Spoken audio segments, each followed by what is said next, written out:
Hello, my fiery friends. Welcome to another awesome and fiery fun stream. I'm your host, the Infernoman here, and hopefully you're having a wonderful day wherever you are at. So, it's actually been a little while since we played some Brawl today, so you know what? I'm in the mood for some of that today, only just because also all the other ranked formats feel a little poo-poo right now, so I'm kind of feeling a little meh from that. So, we're going to do a little bit of a palate cleanse. We're just going to have some fun with some casual brawling. What deck are we playing today, you may be wondering? Well, I'm glad you asked. So let's not waste any more time. Let's jump into it right now to show you exactly what we're playing with. All right. Oh, hello, Sneaky Toilet. How are you doing today? Thanks again for joining us today. Hopefully having a wonderful day wherever you are at. So, excuse me real quick.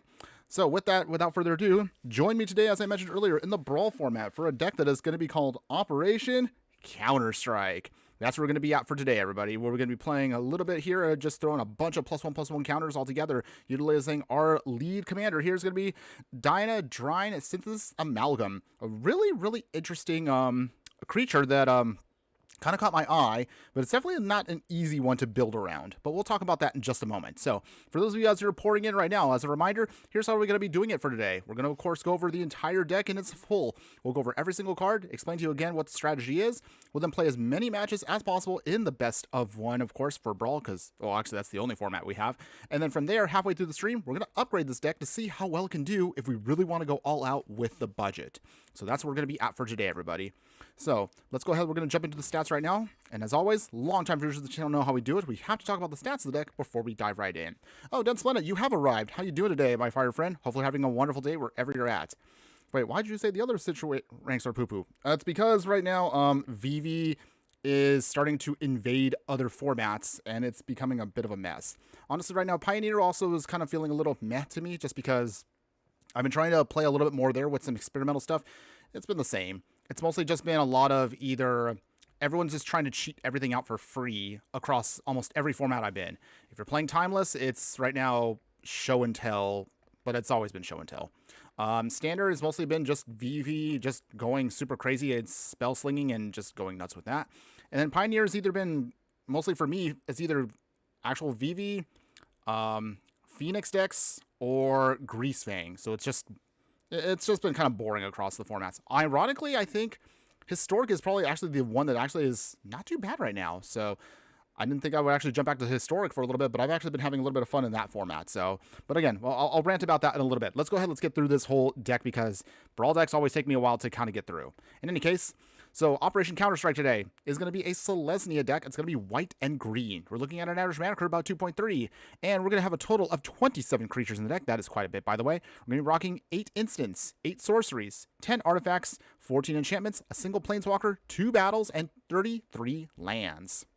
As always, of course, the lands are just the actual straight-up lands. That doesn't, of course, count any of the modal lands, but definitely we have enough for, of course, to cast what we need, just FYI. In any case, let's go over now our actual commander here today. So we're going to be rocking Dyadrine Synthesis Amalgam. I think I said that right. So it's a legendary artifact creature construct here. It's a 0/1 with trample, which is interesting, but it actually has a really cool ability. So Dyadrine enters with a now number of +1/+1 counters on it equal to the amount of mana spent to cast it. So you have that X right there, and you can kind of flex to see what you want to put on it. Whenever you attack, you may remove a +1/+1 counter from each of 2 creatures you control. If you do, draw a card and you create a 2/2 colorless robot artifact creature token. So little by little, when you swing, you can start building out a bunch of robots, but you also have +1/+1 counters to actually trigger this off. So it's a little bit of an interesting mechanic. I like what it does because it's very unique.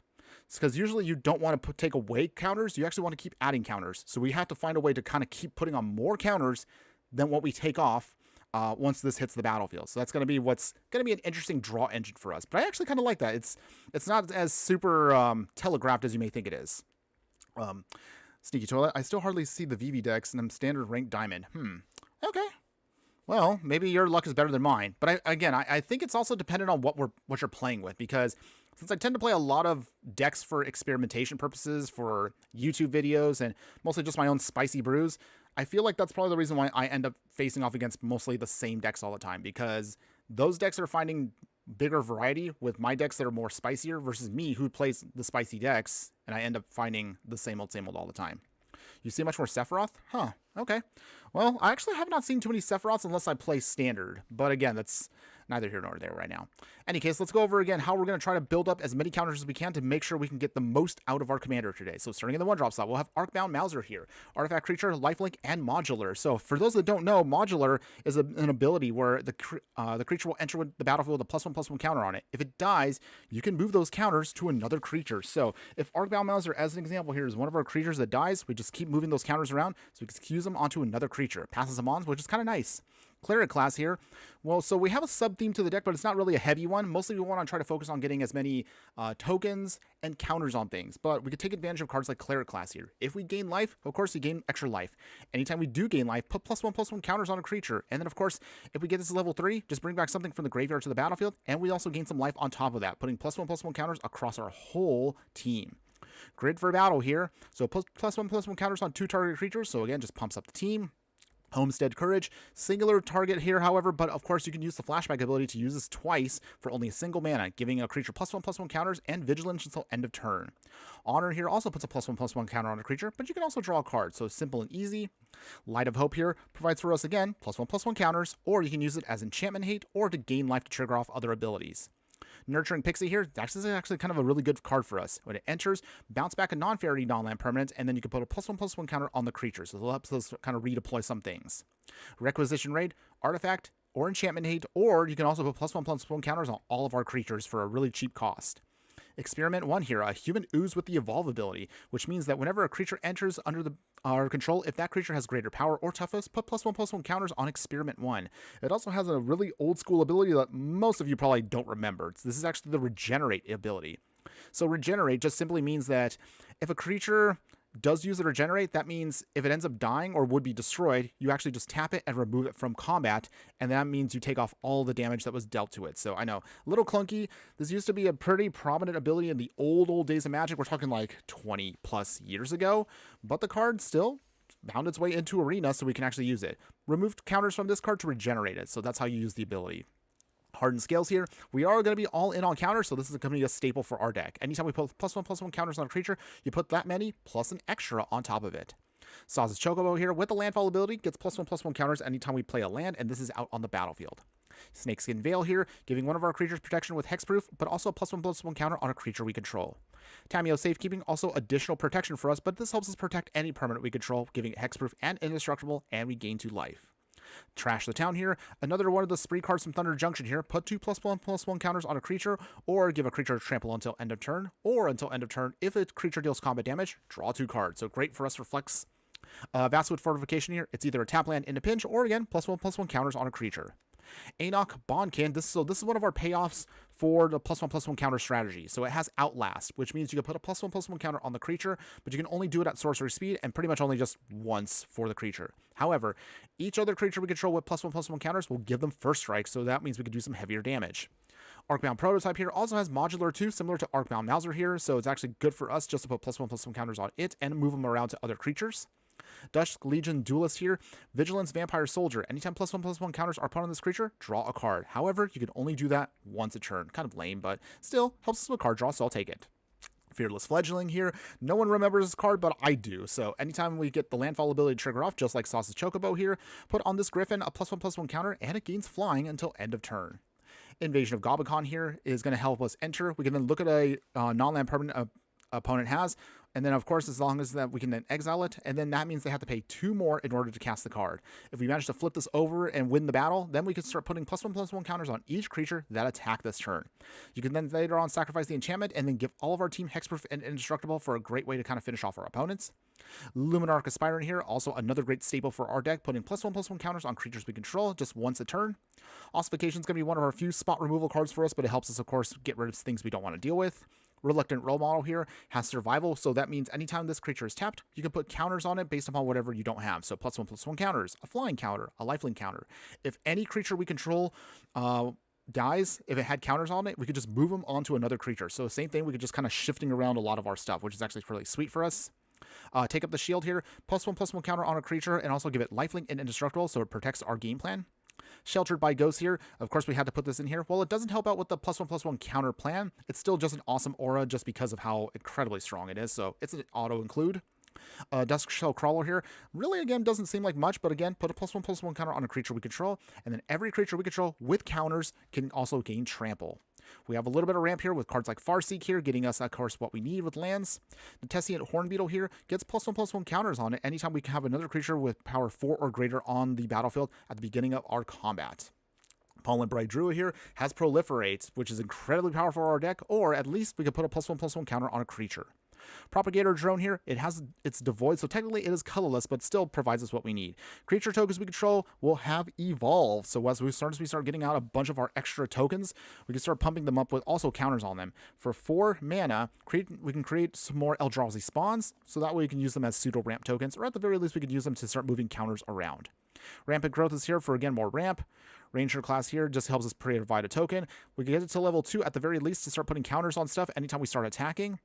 And then right the Show Poof here, we have Landfall, so they'll put counters on other creatures we control. Roaring Earth does the same thing, so anytime a land enters, put a +1/+1 counter on a creature or vehicle. Scavenging Ooze here, one of our few graveyard hate cards that's actually in the deck, and it's actually pretty sweet for us.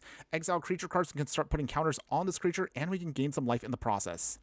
New to us, thankfully, from the recent anthology set that actually came out yesterday, we have the Talisman and the Signets here that are now illegal in the format. So you can actually use this for ramping purposes, or the Talisman as well. Granted, the Talisman will ping you, but it's still worth it for what it does for ramping. Botanical Brawler here, trample and put +1/+1 counters on it. Anytime we put another counter on it, we can also put on an additional one if it's the first time that it's been put on a permanent this turn. Conclave Mentor here, another way we can start adding on additional counters. So again, whatever amount of counters we put on a creature, put an extra one on top of that. If that creature dies, we can also gain life equal to its power. Langren Soul of Alacaria. Wait, no, Alacaria. I don't know what I'm saying. Either way, I guess I'll just say, so this Beast Mount here is a flying creature, and whenever it attacks while saddled, you can put +1/+1 counters on each of up to 2 target mounts and or vehicles. We actually don't have that many mounts in the deck, but we have a couple that actually do help out with the game plan. Arcane Signet here, of course, we're playing multicolor, so we got to throw it in there. It's Mana Rock. Swiftfoot Boots, of course, is going to protect our creature here, just to make sure we can get it off from just dealing with spot removal. Abzan Falconer here, another great Outlast card here. Every creature we control with a +1/+1 counter on it gains flying, so we can just use this as kind of like a pseudo finisher. Envoy of the Ancestors here, modified creatures we control will also gain lifelink, so kind of like the Outlast things that we do already, so it's really solid for us. Mega Stand is one of our few cards in the deck that protects our whole game plan from getting wrath, so it gives all of our creatures +1/+0 and indestructible. Rosy Cotton of South Lane here. This actually can go infinite with one specific combo, but we'll talk about this in a second here. Simply put, enters, create a food token. Anytime we create a token, put a +1/+1 counter on any other creature besides Rosy Cotton herself. Side quest, Catch a Fish, a cute little enchantment here where it can just help us dig through the top card of our library. If it's an artifact or a creature card, reveal it and put it into our hand. If we put a card into our hand this way, create a food token, and then flip it into a land that we can use, and also so we can start sacrificing artifacts to put +1/+1 counters on each creature we control. This goes perfectly well with Dyadrine's ability here, because we'll start making a bunch of robots. We can sacrifice the robots to put +1/+1 counters, and kind of create an infinite loop of counters. It is very janky and very clunky, but it can work if we really want to. We're also going to have Basri Ket here. Another awesome card for us. Legendary Planeswalker here. Put +1/+1 counters on up to 1 target creature. Give it indestructible until end of turn. Take it down, of course, if we want to start making some soldier tokens. And if we get the emblem to go off at the beginning of combat on our turn, create some 1/1 soldier creature tokens, and then put +1/+1 counters on each creature we control. So good, kind of like a pseudo finisher if we get there. Ball Again Recovery here and Sanctuary can either be a tap land or just helps us dig out a card back from our graveyard to our hand. Hydra's Growth here can give one of our creatures a ton of extra counters on them. When this enters, put a +1/+1 counter on the enchanted creature. And at the beginning of your upkeep, just keep doubling up. So that's insane if it sticks around long enough. Larval Scoutlander here from also the new set. It's a spacecraft here. When this spacecraft enters, sacrifice a land or lander, and then pull out 2 basic lands and put them onto the battlefield. We're also going to use Lumbering World Wagon here, also for, again, more ramping. So this vehicle's power is equal to the number of lands we control. When it enters or attacks, just pull out a basic land and put it onto the battlefield. Crew it for 4. Ordinary Tumblewag here is going to be one of our other mounts here. So at the beginning of combat on our turn, put +1/+1 counters on the creature. Whenever this creature attacks or while saddled, you can double the number of +1/+1 counters on it. You saddle it, of course, for 2. Quinoa Ku Gourmet here from also Final Fantasy. If one or more tokens will be created under your control, you get to put in an extra frog token on top of that. So that's going to kind of wait for us to start adding more tokens. Sacrifice the frogs if you need to put counters on this creature. So actually pretty cool for us. Scale the heights here, put a counter on a creature, gain 2 life, play an additional land, draw a card. That's actually pretty good for a common at 3-drop. Scurry Oak here is also another one of our sweet cards here, and it's also one of the cards that actually combos off infinitely with Rosy Cotton. So as I mentioned earlier, part 1 of this, of course, with Rosy Cotton is her ability starts going off once you start putting counters on stuff. However, put the counters on with the Scurry Oak here, and it has Evolve. So as you've mentioned earlier, we mentioned this earlier with Evolve. If a creature that has greater power or toughness on it enters, put a +1/+1 counter on this. So anytime we put +1/+1 counters are put on this creature, we have to create a squirrel token. This in itself will make an infinite loop with Rosy Cotton. So that's another way we can kind of get a win off with a budget. Summon Veneer, again, just more basic ramp for us. It is a Saga Wolf, so of course it'll go through its process here. Put a +1/+1 counter if we cast it to the creature in the turn, and simply just draw a card if we control the creature with the greatest power or tied for the greatest power before it dies. Terra Symbiosis here, one of our few amazing cards here from the set, and also really goes well with the game plan here. Anytime we put +1/+1 counters on a creature, draw that many cards. We can only do this once a turn, but imagine, if you will, 4, 5 counters on a single creature in one turn, then we could draw 5 cards off of that. However, it has to all go on at one time, so be aware of that when you play the card. Thunderous Velocipede here, a vehicle here that has trample. It's a 5/5 with crew 3. However, each other vehicle and creature we control will enter with an additional +1/+1 counter on it if its mana value is 4 or less. Otherwise, it enters with 3 additional counters on it. So this can be a great way to just pump up our whole team. Strength of the Harvest here, we're using it mostly as a tap land, but also it's kind of like a free roll if you use it as an aura. So if you do enchant a creature, the enchanted creature will get +1/+1 for each creature and or enchantment we control. Pledge of Unity here will help us gain a ton of life for each creature we control and put +1/+1 counters on the whole team. And the 4 drops out here, Felidar Retreat, so we can use its landfall ability to make a bunch of cat beast tokens, or put +1/+1 counters on each creature we control, and they'll gain vigilance until end of turn. Invasion of Moag here are one of all other 2 battles here. When it enters, put +1/+1 counters on each creature we control. If you manage to win the battle, flip it over into a Dryad with War 2, and it's a 3/3. And at the beginning of each end step, put additional +1/+1 counters on each creature we have. Loading Zone here, also from the set, it has the warp ability, so that means you can warp this in for only 1 mana, which can be an insane amount of value for literally 1 turn. However, you cast it even for full power, that's perfectly fine too, because it says, if 1 or more counters will be put on a creature, spacecraft, or planet we control, twice that many of each of those kinds of counters are put on it instead. So this can be insane as a way to kind of just start doubling up everything we do. Halaya here, Ascendant Cadet. This was originally going to be the commander for the set, but I kind of swapped it out once I saw Dyadrine. So just FYI, in case if anybody's wondering, still it's a cool card. It's a human soldier. It's a 5-drop with a 3/3. When Halaya enters or attacks, put +1/+1 counters on a creature we control. Whenever 1 or more creatures we control with a +1/+1 counter on it, then deal combat damage to a player, draw a card. So technically you can use this if you want to instead of Dyadrine. It's kind of just whatever you want. Both of them still kind of function the same way. They put +1/+1 counters, and we want to start getting that game plan to go off either way. Finally, in the 6-drop slot here, you mostly are going to use this as a land. However, use it as an elf druid. When this creature enters, you can sacrifice a creature. And if you do, gain a ton of life and X amount of cards, where X is that creature's power you sacrifice. So we're going to put a bunch of counters on stuff, and this can be a hilarious way to sacrifice something that has maybe, like, I don't know, 10 power, 20 power. And you can get an insane amount of cards into your hand just to kind of refuel your whole game plan. So think of like that as kind of like more of like just, again, a way to kind of refuel.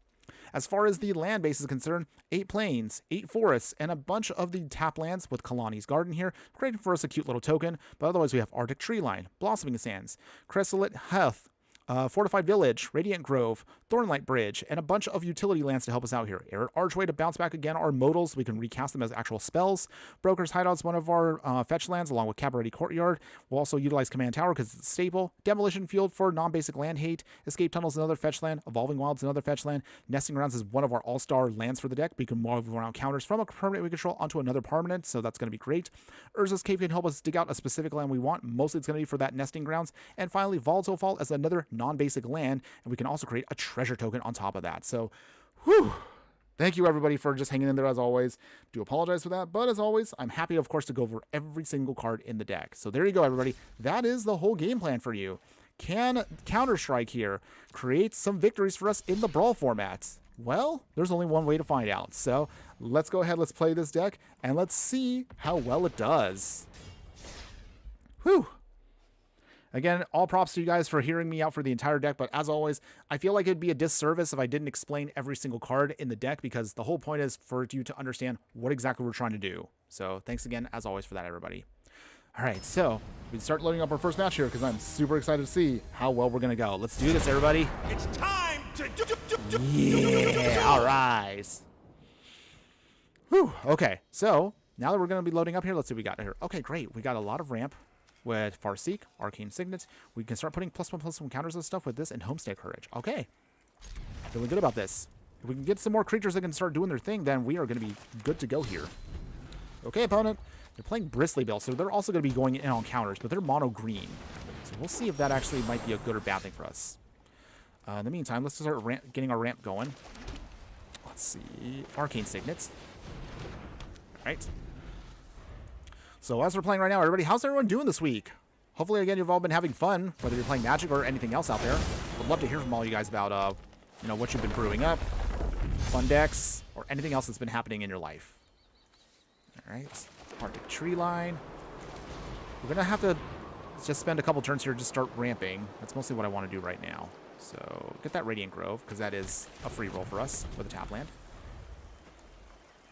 Okay, fixing-wise, we're doing pretty good here. Ooh, Mossborn Hydra. All right, opponent is definitely going to start going off with their stuff here. Okay. We have an ossification. So I might have to do this where we're going to have to...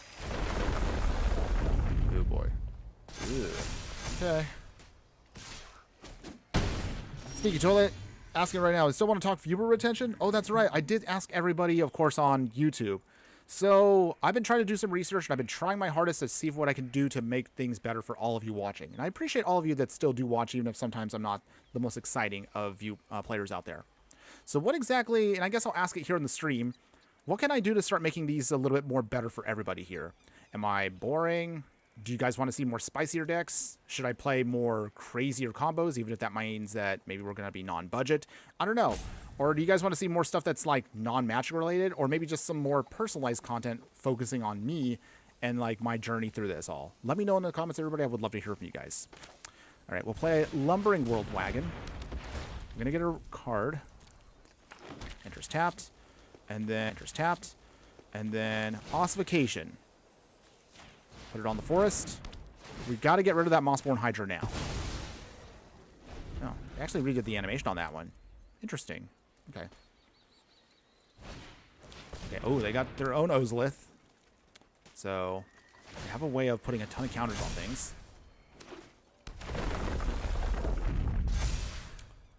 Sneaky Toilet. Showing off a brief clip of the deck popping off helps show people what to expect, which you've started doing, but ditch the black and white filter in my opinion. Okay. We kind of played around with a filter in the past. I was trying to do it for a dramatic effect, but I guess that maybe is a little too dramatic, or maybe it's just kind of washes out what the content is. Okay, definitely I'll take that into consideration now. Okay, Dyadrine. All right, so here's how we do this. Crew 4, 2, 1, 2, 3, 4, 5, 6. Okay.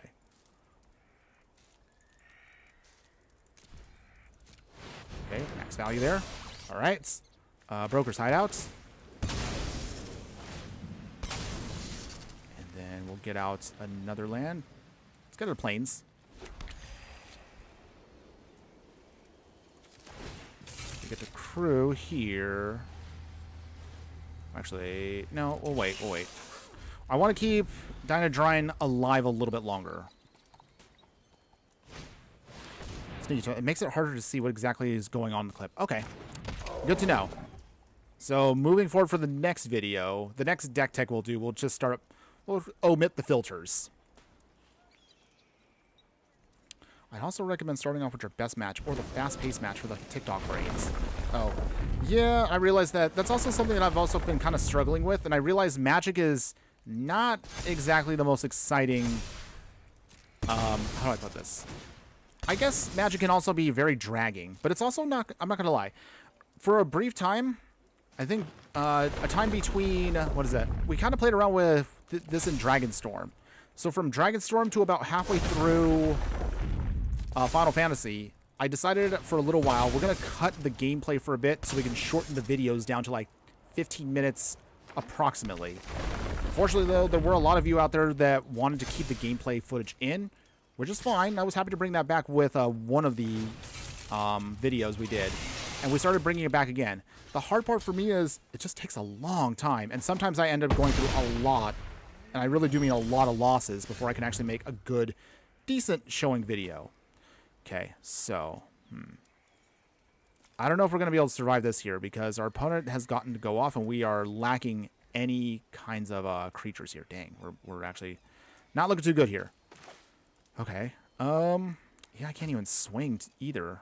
Okay. Okay, well, I guess we'll have to destroy an artifact. We'll do it this way. Okay, we destroy their Ozolith. Pump this up to a 7-8. I guess that's fine. And then, yeah. So I also, we started bringing back the gameplay footage, which I know you guys are happy about. It's just the issue is it takes a long time to get through some of the stuff. And I've been trying to look at some other content creators out there to see how we can speed this up a bit.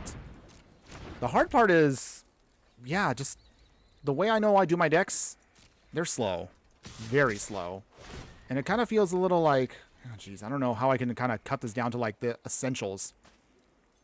But yeah, for those people out there that like short form content, that's kind of the reason why we started doing a little bit more of the highlighted videos. We occasionally throw up as actual YouTube shorts and clips. So that was the whole process between that, is just to kind of get people more excited to see like what we have for that. You think the average match is about more or less 5 minutes? You know what? You would think so. But our last video we did, we had an epic. It was really fun though, but it was a super duper long, 15-minute long grind. Like I'm not kidding you. It just took forever for that video, and I really wanted to try to edit it down to the bare basics, but we couldn't do it and without cutting out significant portions of the video, because I like to make sure I show off the whole gameplay to figure out like how did we get to a certain point. Okay, opponent is, oh boy, we're down to 1. Wow. We have no business surviving this now at this point. All right, deck, anything? Cleric class. That doesn't help us out that much anymore. Yeah. All right, we're done. Dang. We couldn't draw into any one of our creatures or +1/+1 counter shenanigans, so that one kind of stunk. But that's okay. Not a big deal, everybody. We're going to try again for the next match. Sneaky Toilet, do you think that there are cheaters and hackers in Arena? I like to... Like, some people force starting with a perfect hand. I'll be honest, I don't know if there's actually cheaters, I would say, in Arena. There might be a couple. But honestly, I actually don't think so. Honestly, with the way I've seen, and I'm sure many of you out there who have watched my content long enough know that sometimes Arena does sometimes give you the dream hand. We've had quite a few matches and highlights that we've done over the years, which sometimes we literally just top deck into our best stuff. In fact, that match that I mentioned earlier that was like the super long, 13-minute long video that I edited down to like 10 minutes. That video, myself and my opponent ended up just top decking, and we ended up top decking our one key piece that was going to help us out. So sometimes it really is just luck. It really does feel that way. Okay, hold on one second. Play the forest. And, well, we're not going to play landing zone yet because or loading zone. We don't have enough stuff to actually make it go off. Opponent's playing Vorinclex, so that's going to be an interesting one here. We'll play Urza's Cave. Still nothing yet. Okay, Bassery Ket. That'll be nice for later. So let's see here. Ornery Tumblewag.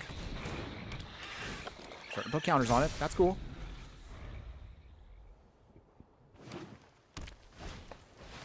Alright. Opponent's going to start doing their thing too. We'll do it this way. Hold on.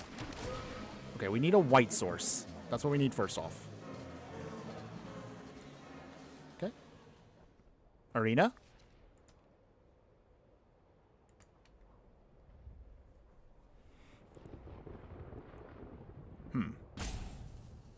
Opponents? You there?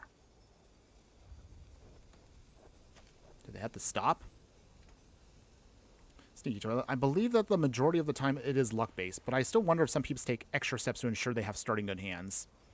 I don't know, like, I mean, in theory, anything any person that really plays a variety of games probably could find ways to cheat. I mean, this is kind of also the reason why I've been a little bit meh on old games that I've been enjoying, or I used to enjoy, because there have just been moments where I've seen a lot of cheating that's been running rampant, especially in like shooting games. Recently, shooting games that I used to love have been running rampant with cheaters to the point where it just doesn't seem like it's fun. So I've also strayed away from that for a little while. I'm sure there are some people that, and I know this community, ironically, it's not even like Arena. Ironically, in real life, like IRL, I've seen quite a few people that have cheated in Magic in like actual tournaments even. That's absolutely crazy, by the way. Okay, opponent is still there. Let's get out our forest, because that's what we need. And then put some more counters on it. No attacks yet. We're going to wait for a bit. I want to get loading zone out there so we can start really start going off here. Okay, opponents. Eventually this Tumblewag will help us out. We will get there. This card alone sometimes has shown to be extremely strong just on its own. Am I talking COD? Yes. Although Battlefield also went through a controversy probably about a week ago. Like, there were some content creators that have been cheating, and I know it's not even the full game yet. They've been cheating in the demo. Like, how... I'm just going to say it right now. How stupid do you have to be to actually cheat in a demo of a video game? I don't know why you would do that. I know Call of Duty has had for years across consoles, across PC, even across mobile, have seen a lot of cheaters over time.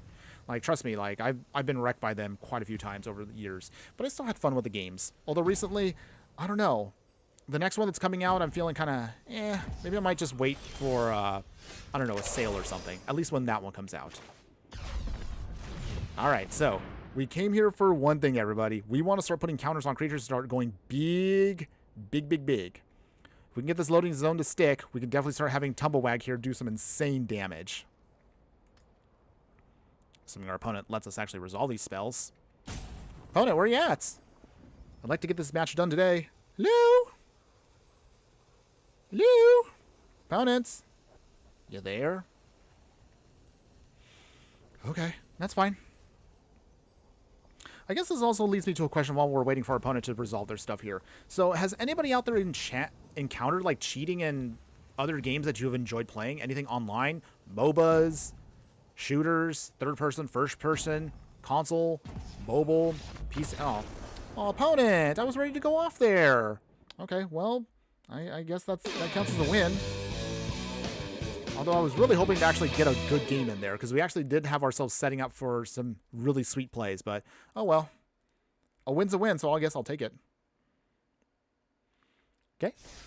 So that's our first win today. It really didn't feel like we earned it. It was just mostly just because our opponent was not there. But that's okay. We'll try again. Okay, so with that, let's go ahead and let's get our next match going here. How is the weather where all of y'all are at? I also have a random question about that. Right where I am right now, it is blazing hot again. Like, we're talking like summer decided, hey, summer's just going to be like bleh, super duper hot now. We actually had a pretty mild like June and July in our area, but August now has been really heating up as we get near the end of the month. Seeky Toilet. I love Dota, and I know I've played against people that use vision hacks. So they always know where the wards and the heroes are. Not sure how familiar you are with Dota's gameplay loop. I mean, okay. Not gonna lie, I have no context for Dota. The closest I have to something like that's one of the MOBA games, right? If it's a MOBA, I think the closest I've gotten to a MOBA was like Pokemon Unite. Mrs. Inferno and I actually used to be very avid with Pokemon Unite. So sometimes, like, you know, sometimes when we had time off and I wasn't like working on a YouTube video, so we'd just fire it up and we would play Pokemon Unite. That's like the closest I've had to like that kind of stuff. She almost played League of Legends for a little while, but then she kind of was like, did not like the community, so she kind of bowed out to that before she kind of went all in. Okay. But before I talk about that more, let's see what we got. Okay, so we got a good hand here. Got plenty of ramp. So we have ways to start putting in counters. All right, nice. We got Halia, too. Arctic Tree Line. Seeky Toilet. Raining by us at the moment, but that's because we have opposite seasons based on our hemispheres. Oh, that's right. That's right. Yeah, you're on the other side of the world. So that is interesting. Let's see here. We will play Langren, a flying beast mount. Doesn't get a chance to do too much without other mounts and vehicles, but we do have some vehicles in the deck. And we do have some other mounts. Utopia Sprawl. Okay, opponent is getting the ramp going, because they are playing a Tally here, which is a very scary card if it goes off. We don't really have a way of blowing it up with the way our deck is. Our deck is mostly focused on just trying to get out as many creatures as possible to do its thing. Okay, Summon Fenrir. We need to get our ramp going. ASAP. Migration path. Ooh, they cycled it. Interesting. Okay, so with that, let's go ahead. Let's pull out a land. Let's get it to forest. We'll saddle it. Put a counter on it. There we go. Down to 23, opponents. Invasion of Zendikar. Ooh, okay. Opponent's also getting the ramp going. That's cool. One of the good things, at least, about playing green is, even if I'm not the biggest green player, all right, there we go. Hardened Scales. Okay. Is at least you can still definitely do things with, you have no problem ramping when it comes to decks like this. Okay. We came here for one reason, everybody, so we're going to play our Dyadrine now. But here's how we're going to do this. So, we will only pay 1. Here's why. Got a ton of counters on it. Nice! And also we'll play Honor. We'll put another counter on Langren here. Draw a card. We will saddle it, utilizing Dyadrine. We swing here. Put a counter on it. Now we can actually do its thing. So we remove and remove. We can draw a card. Okay. It is a clunky way to actually draw cards because, again, I mentioned, you don't want to really lose counters on stuff. But because now we have Hardened Scales, we should have more counters than we can know what to do with. Okay, here comes the Tally, everybody. No big hit. Trumpeting Carnosaur. Oh, boy. All right, here comes their free... Oh, come on! No! Conclave Mentor, she should be on our side here. Okay. Okay, well, our opponent did do some scary stuff there, but it's not the worst. We can still find ways of getting around this. Okay, side quest. Pollen Bright Druid. How do we do this here? Let's see. I think we'll Pollen Bright Druid. Proliferate. Alright. Scavenging Ooze. We will eat our own Fenrir. Put some counters on it. Gain some life. Saddle it with the Scavenging Ooze. Actually, hold on. We can saddle it with Pollen Bright Druid. We swing with our creature. Put a counter on it. We remove and remove. Draw a card. Okay.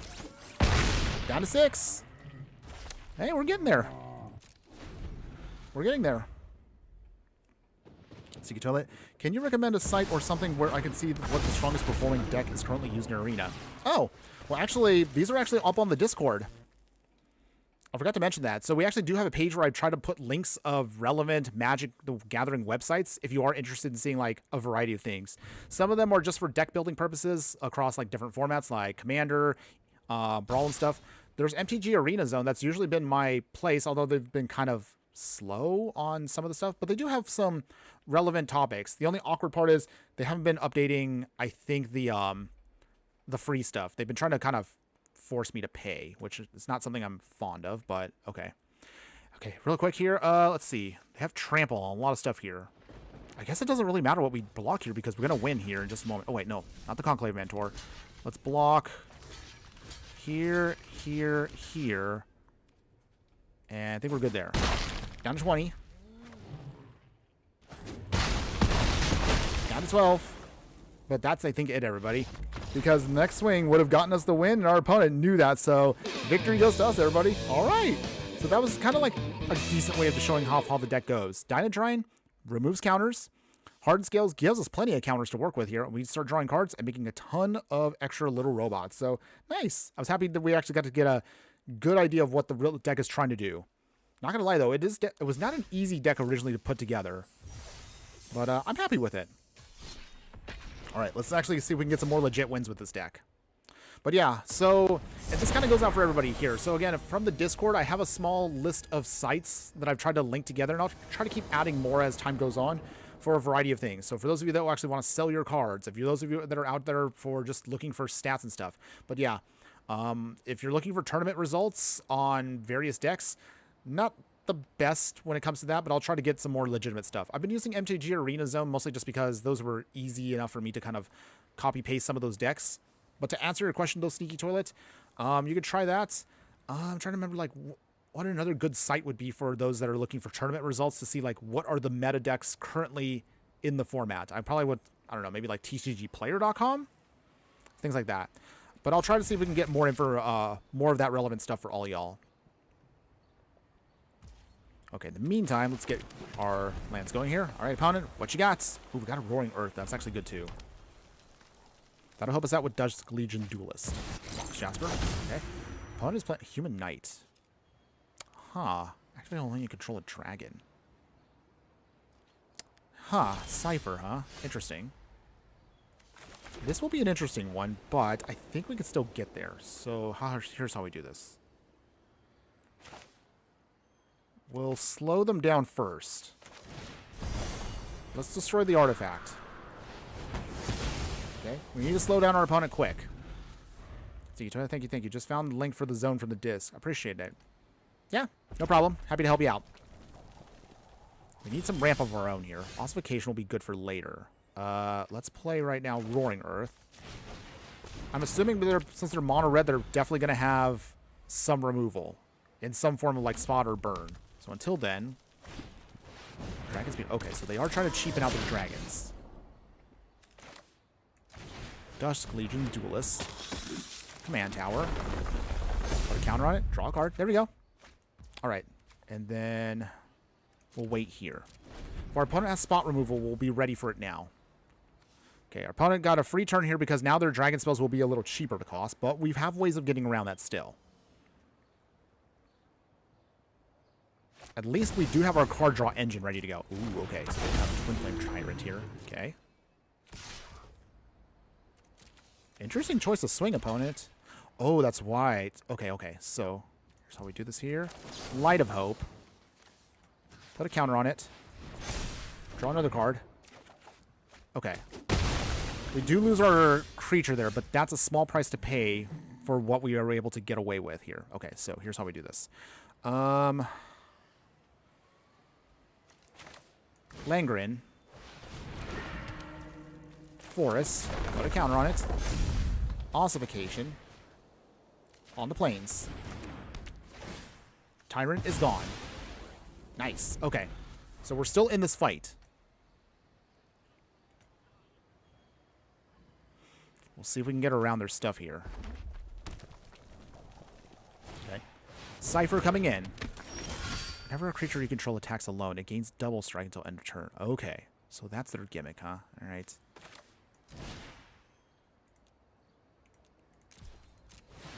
Some counters on it.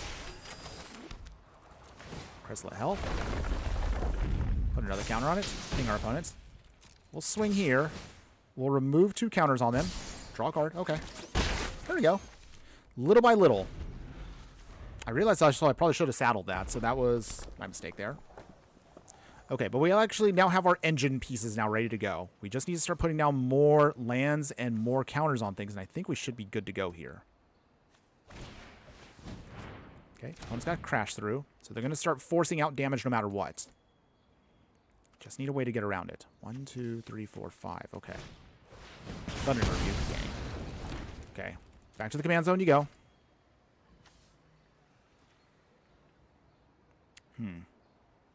We'll see. Maybe we might have to warp this out just to make it work. Okay, no blocks. Down to 22. Okay, opponents. Got the Thundering Review coming back. That's annoying. Okay. Very powerful ability there. Oh, wow. You can keep casting it? Oh, come on. One of the cards that slipped through the cracks during Final Fantasy when we were doing that. That's actually a pretty gnarly attack there. Okay, so Dance Planet. Look, not to be a reminder, when will you release the rare land craft guide? Oh, yes, I know. I'm a little behind on that one. I think I'm going to see if I could try to finish that up at some point coming up, maybe in the next couple weeks. And I do mean it this time. It's only just because I've been a little behind on a variety of projects. There is one project that I will try to announce at the end of the stream. This will actually be something that I've been wanting to do for the past couple months, and I've been kind of slow on it. But yes, I do appreciate you bringing that up, Stensplin. I have not forgotten. It's still there, but we're going to see if we can try to get to it eventually. Wait, hold on. So here's how we do this real quick. Warp. We will pay 0. All right, so there we go. Down to 20. Warps away to the loading zone. Okay. So we're able to get a bunch of counters on it, which was nice. So this comes in as an 8-9, which is nice for us to kind of temporarily provide us some support here. The hard part, though, is what they're going to throw at us. So you can throw the Fable Passage and then all the multicolored lands that enter. Easy. Oh, if only it was that easy. I'm going to try to go in-depth as much as possible with it. So I think the first, because I have this done in, it's probably going to be a 2-parter. So the first part will be all the mono-colored stuff. Part 2 will probably be all the duels. Part 3 will most likely be all the colorless utility lands, because that alone takes forever to get through. Oh, come on, opponent. All right. Cut propulsion. All right. So our opponent's going to start really blowing up everything, and we have a hard time getting through a lot of this. But we could try. Cut propulsion. Okay, opponent. All right. They're going to keep using up a lot of their... because they have... jeez. All right. How do we do this? Can we get out of this? Is there a way out of this? Or are we completely screwed here no matter what we do? Hell yeah. Counters. More counters. Okay. So the hard part about this is we have no real way of kind of dealing with a commander like this. As long as they keep throwing more spells at us, we're going to end up losing a lot here of stuff.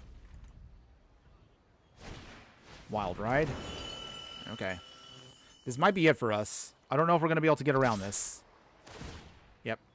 There's the double strike. Down to 4. And we're dead. Got an 8 off. Make a bunch of treasure tokens.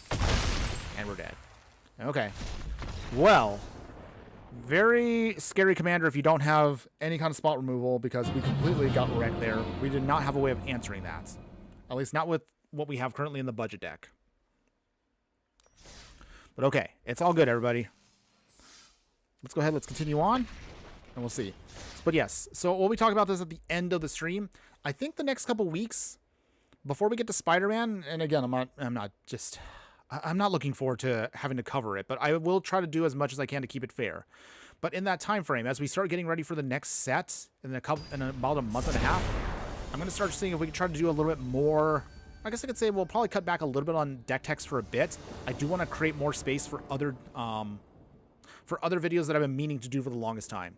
Don't worry, I do have most of the files still for the actual lands.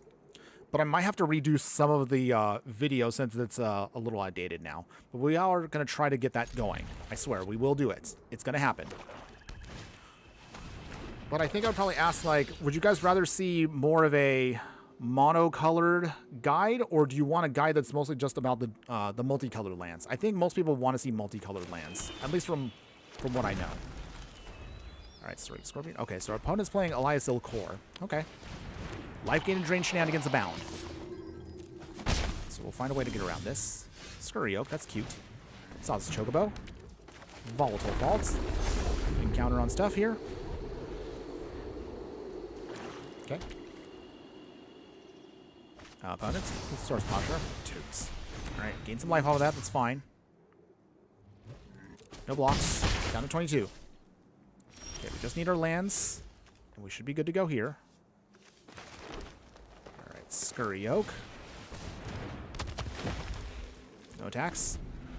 So, once we can start putting stuff down... Oh, virtual persistence. Alright. Removal for days. Joy. Hardened Scales. Okay. Pollen Bright Druid. Put a +1 counter on something. It's a 3/3. No attacks. So at least we have a blocker for a little bit, I guess. That helps us out. Enduring Innocence. Okay. Let's gain some life. They swing. No blocks yet. We just need to still rebuild here as quick as we can. Dusk Shell Crawler. There we go. I guess we'll swing here. They do block. That's cute. Down to 26. Turns into an enchantment only, but that's a small price to pay for us.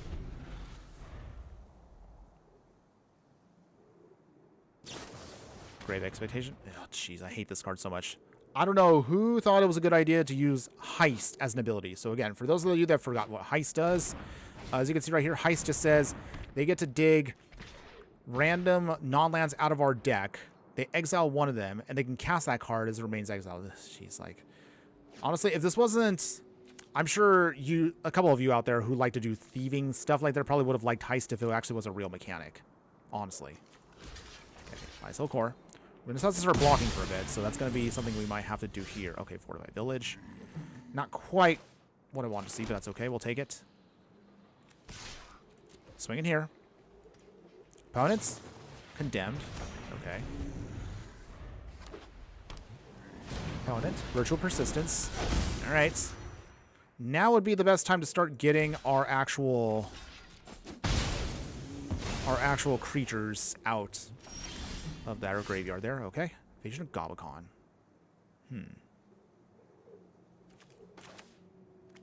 What does our opponent have? Let's see. What's their last card? Bloodthirsty. Okay. So that's exiled. So that's actually going to cost them now 7 mana. They can still pay that. And they're now going to start getting our creatures back. That's annoying. Okay. After this match, I think we'll move on to the non-budget version to see how we can really go all out with this deck. Okay. One's going to start gaining life. We will Escape Tunnel. Ossification. Still got to find a way to get around them. Conquer gone. Let's see, and then, Wait.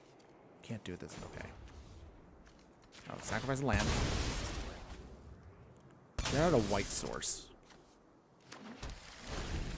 Okay, so if we could just get that Virtual Persistence off the field, we might have a shot here to actually catch up. It might take a bit here. Bloodletter. Alright. The hits just keep on coming, and we just cannot find a way to slow them down. Dark Confidant. Alright.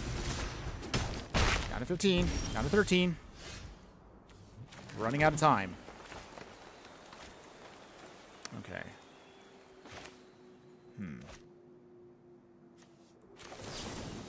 Destroy the enchantment now. Okay. So no more of that with our opponents. Outlast. Can't do anything with it yet. Ooh, man. Not looking good. Lots of life gain and drain shenanigans. Lots of stealing of our stuff. Okay. I'm still swinging. We'll block here. Down to 7. Down to 1. Arcbound Mauser. Okay. So.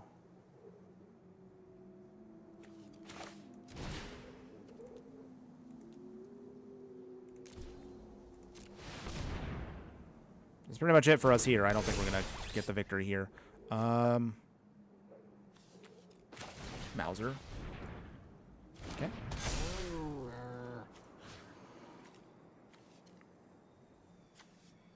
No, we can't do anything. All right. That's another loss for us. Dang. Not quite what I was expecting that one there, but yeah, they went off completely there. Okay. It's okay, everybody. We're still going to breathe in, breathe out. But let's talk about now the upgraded deck. So we've seen at least a kind of a decent showing for the deck. Not quite what I was expecting it to do, but, I mean, we still got some good stuff going off there. Our opponents, of course, are going to be playing at a much higher power level because they don't care that we're our budget. So let's talk about what we can do if we really want to go out with the deck. So here's what we're going to be doing to make this deck a lot more stronger overall. So with this upgraded version here, let's say we want to go a little bit more in with a life gain and start getting a lot more counters a lot more faster. So that's what we're going to be trying to do here. We have cards like Guide of Souls to help us out here. We're going to be utilizing a little bit more of the counter stuff to help us out. Actually, wait, hold on. There's one card actually we do need on here that I actually did not put in. Sorry, it just popped in my head like right now. So we need one specific card. It's going to help us out here quite a bit. I guess we can also use the Path to Exiles and stuff like that. So let's see. Hold on. There are some actual cards that we have kind of... Let's see. Probably cut the grid for battle here. And...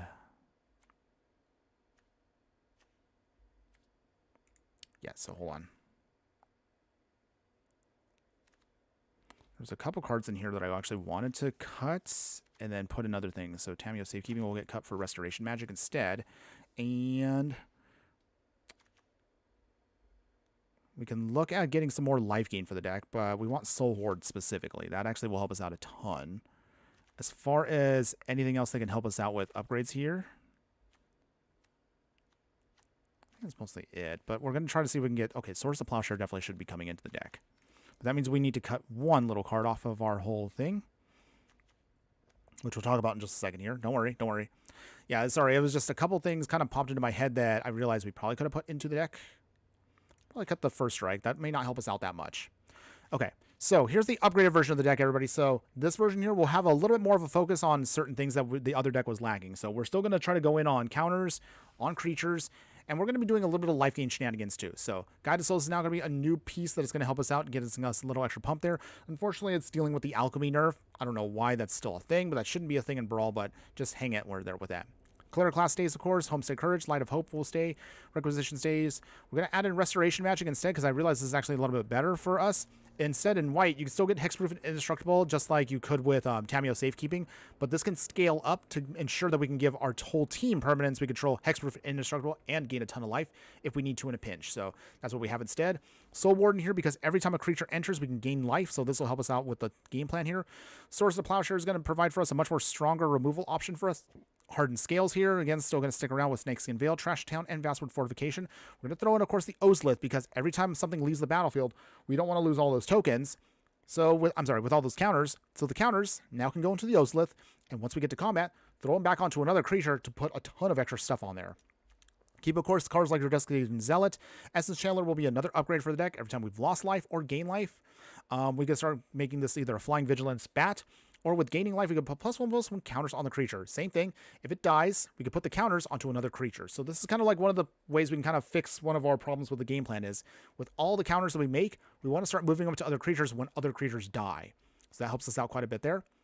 In terms of other upgrades for the deck here, try to go through it right now. Sky Knight Squire. So whenever another creature we control enters, put a +1/+1 counter on the creature. If this creature has 3 or more counters on it, it is a Knight, Cat, Scout, and it also has flying. So this is actually good for us to make it something a lot stronger here. We'll throw in Voice of the Blessed as well. Every time we gain life, put a +1/+1 counter on the creature. Once it has 4 or more counters on it, gets Flying and Vigilance. If it has 10 or more counters, it has Indestructible. So great for us to give us a little bit more pump there. Bristly Bill, of course, has to be an auto include for a deck like this where we get counters on things and landfall shenanigans. We'll also throw in Galagreeters here. This does everything for us. Gives us tokens with treasures, gives us life gain, gives us counters. So we love this card. Great card. Incubation Druid here for extra ramping. Once we put a +1/+1 counter on it, it can add 3 mana as opposed to 1. You can also adapt it for 3 if you need to. Innkeeper's Talent here at the beginning of combat on our turn, put +1/+1 counters on the creature. Every permanent we control with a counter on it will get Ward 1, so it gives us a little bit more power there and a little bit more protection overall. In terms of other things here, I'm trying to see what else we missed here. Oh, another copy of the Ozlith, but this one's the Shattered Spire. Great card for us. Same thing, we'll put counters on stuff. You can also cycle it if you don't need it, or its other ability, tap it and put +1/+1 counters on an artifact or creature we control, so we can actually put counters on its own. In terms of other powerful pieces here we can kind of add on, so that's pretty much it for the 2-drop slot. For the 3-drop slot, we'll add an Aerith Gainsborough here. Every time we gain life, put a +1/+1 counter on Aerith. If she dies, you can also put the X amount of counters that she has on another legendary creature we control. So you can put these back onto, say, like Dyadrine here. You can put them onto, like, Ojer here. You can put them onto, like, pretty much anything that has that Mondrak. Or, what's it? You get the idea. You get the idea. But otherwise, aside from that, in terms of the upgrades here, we'll also have Branching Evolution. If one or more counters will be put on a creature we control, twice that many counters will put on the creature instead. And this is 3 mana, so excellent for us. Mossborn Hydra also we have to throw into the deck because we are, of course, a +1/+1 counter deck. We'll also add in copies, what else do we put on here? Archdruid's Charm, so you can use this as ramp or +1/+1 counters, or just use it as Artifact Enchantment Hate. Excellent card for us overall for flexing. We also throw in Knight of Autumn here. When it enters, you can either use it as Artifact Enchantment Hate, life gain, or +1/+1 counters on the Knight itself. So again, more flexibility for the deck. In terms of the 2-drop slot here, we'll throw in Archangel Elspeth. We can help us kind of go wide with some extra tokens here with lifelink. The life gain shenanigans will trigger off other counter shenanigans that we have in the deck. Also, you can put two +1/+1 counters on a creature. Becomes an angel with also flying, so good for us. We'll throw in Mondrak, Glorious Dominus here, so we can put also a bunch of extra tokens out there. You can, of course, make this indestructible by, again, sacrificing 2 other artifacts in our creatures and using its ability.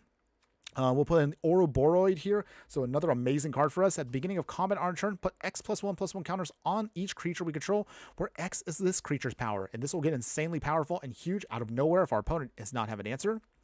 Vivian Arcbow Ranger is going to be a new planeswalker we'll add to the deck, putting +1/+1 counters on up to 2 target creatures. They can gain trample until end of turn. You can tick it down to do a spot removal where it deals damage equal to its target creature or planeswalker based on its power level. We can't use the -5 ability because we, again, don't have a sideboard for the deck, but that's perfectly fine. Mostly all we care about is the +1 and -3 abilities. We have Exalted Sunborn here, so if we get to make a ton of tokens, we can put twice that many tokens instead in. You can warp it in for only 2 mana to make it really easy for us to go wide. Primal Vigor is an amazing, perfect card for us. If 1 or more tokens to be created, double that amount of tokens. If 1 or more counters are put on a creature, double the amount of +1/+1 counters, so great for us. Ojer Castellan, Diva's Growth here, so another awesome card for us. This is a legendary god, 6/5. Whenever it deals combat damage to a player, reveal that many cards from the top of our library and put that many creature cards and or land cards from among them onto the battlefield, and then put the rest into the bottom. If it dies, it flips into a land that we can use, so then we can do some more extra ramping, so great for us overall. And then finally, the last card, which of course has to be an auto-include for a deck like this, the Great Henge. It'll cost X less, where X is the amount of greatest power among creatures we control. You can then use it as, again, to tap it for 2 life, gain 2 life, and add 2 green mana. Anytime a non-token creature we control enters, draw a card and add a counter to it. So, amazing card for us. As far as the upgrades to the land base here, we're going to be utilizing a bunch of all the rares we can muster in. So we'll put it in our planet land here. Adagia Windswept Bastion here. It's a planet, enters tapped. However, with the station ability, then you can create a token that's a copy of a target artifact or enchantment we control, but it's legendary. So you can activate this, however, at sorcery speed, but it's an amazing card overall for what we do. Castle Ardenvale for more tokens. Aganjo, of course, that means we're going to trim down 3 plains to 3 swamps. Evendo here can give us a ton of extra ramp once we then activate the station ability with it. Basejo, of course, is going to be an auto-include for this deck.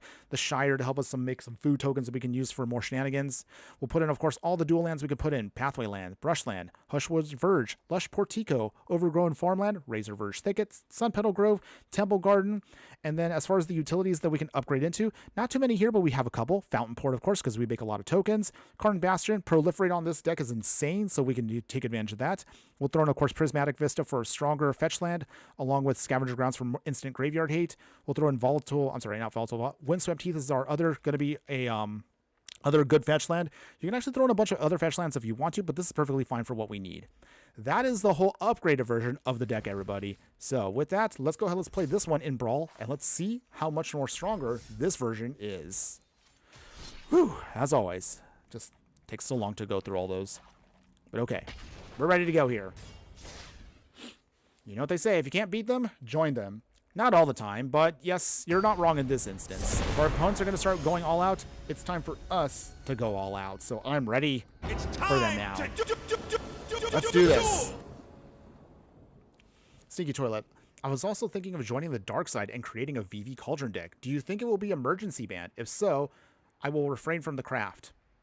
So I still predict that they're going to keep VV in standard for at least 1 year. And that's only because they need Hasbro / Wizards, both of them, they need to sell Final Fantasy as much as possible, even though that set is already sold out as is. But I predict that minimum, it's going to stay for 1 year. Worst case scenario, if everybody in the community hates it, it might get banned. I'm going to say probably at the fastest, maybe by the time Avatar comes out in November. That would give us half a year. But that's what I predict. Opponent? Oh, guess our opponent didn't want to play. Okay. Yay. Free win. I guess that means we get to do our dailies a little quicker now. That's cool, I guess. All right, there we go. Getting our dailies done there. All right, this time, let's actually get a match going. Let's get a real match. Right now, and I'm 3 rare crafting off finishing a VV deck. Okay. So what's the rares that you're missing? And I think because I know we tried to do a stream where we tried to go off with VV. Unfortunately, we couldn't do it because I had bad internet that day and the stream kind of cut off. I might, I don't know. I don't know if y'all want to see me try VV one more time. Or maybe we might use her as, or wait, is it a guy or a girl? No, I think it's a guy. I don't know if we want to see VV again on stream or anything like that. Maybe, but I kind of want to address it in its own video in the future. But we'll see. Definitely a lot to cover. All right. Hushwood Verge. We just need at least 1 white sword so we can turn this on. The Shire. Not quite what we wanted, but that's okay. Play the Seiju. Well, we do have an Archer Charm for ramping, so that might help us out. Okay, Ramble Familiar. Okay. Opponents. We'll play the Escape Tunnel. Sacrifice the Escape Tunnel. Get a Plains. So now this turns on the land, so that's good.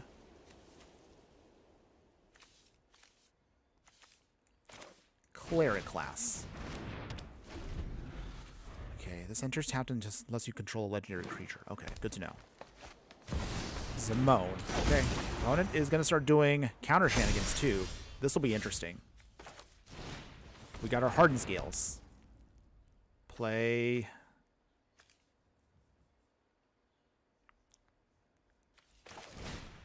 We'll play Dyadrine now. Some counters on it. The Shire comes in untapped. Nice. So Dyadrine at least now is available to start doing its thing.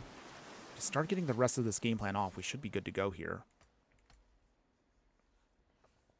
Sneaky Toilet. Oh my. So do you think the odds of it being banned before a year are more or less than 50%? I don't know if I would say 50, but I think it's just because recent tournament results have shown that VV is dominant in Standard. So Standard might be in trouble, but if you're looking at older formats, Pioneer or anything back, VV should be okay. Jeez, opponent did get rid of our creature, unfortunately, there, but that's okay. Not a big deal. We can definitely recast Dyadrine and still get value out of it. So that's fine. Opponents. Okay, Essence Channeler. That's cool. Dusk Legion Zealot.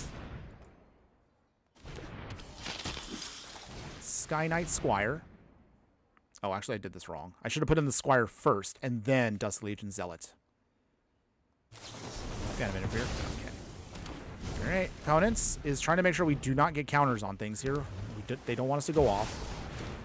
Willed Great Worm. Okay. Opponent's swinging. Down to 14. They're moving faster than us. Okay, Felidar retreats. Okay. There's no real easy way to get around this, is there? Pay 0. Still enters with counters, which is nice, but it's not going to be enough to stop this. Simic. My least favorite color combination in the game because of how stupidly ridiculous they are. You get counter spells, you get ramp, you get big creatures. Back to our hand. I think this might be game. Okay, opponents. Dang. Did not get a chance to really do much in this game. And we lose. They get exacties on us, and we take the loss there. Not a good showing early on, but that's okay, everybody. We'll try again with the next match. Sneaky Toilet, I need to craft Winter Night Stories, Prophet's Edict, and FOMO. but it'd be 3 materials short and when it's all said and done. Okay. So are you building this with the intent of just trying to rank up with it? Are you just trying to... Because, again, I'm just trying to understand context. I'm not saying... And I always try to sell this to everybody. Is just, you know... If you worry that your deck might be in danger of getting banned, cut, or whatever... If you haven't already done so, everybody, just upgrade your mana base.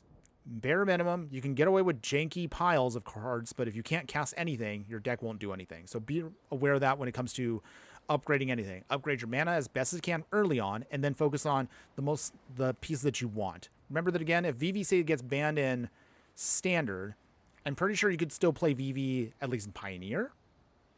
I've been trying to think of maybe trying to put together a meta deck that uses VV for Pioneer. That's actually where I've been kind of sitting currently. Still debating that one, just because of how things may go. Okay, opponent has Leyline, joy.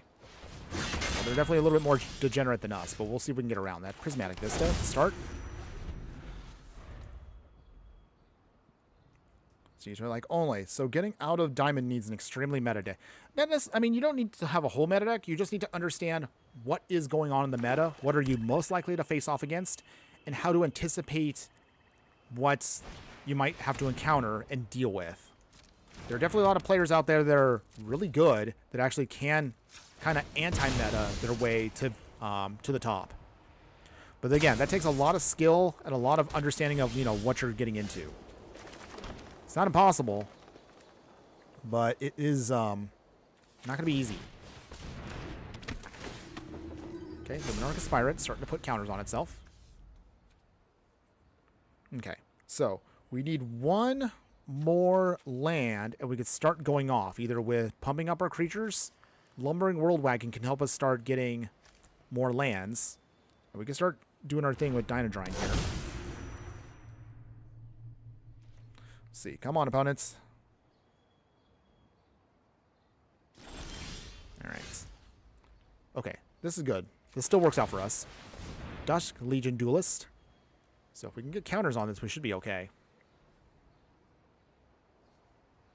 Assuming our opponent does not have removal.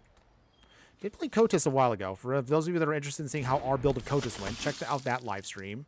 It was a fun deck. But maybe I might have played that one wrong. Come on, land. Come on, land. Come on, land. Give me a land. Oh! Toots. Okay.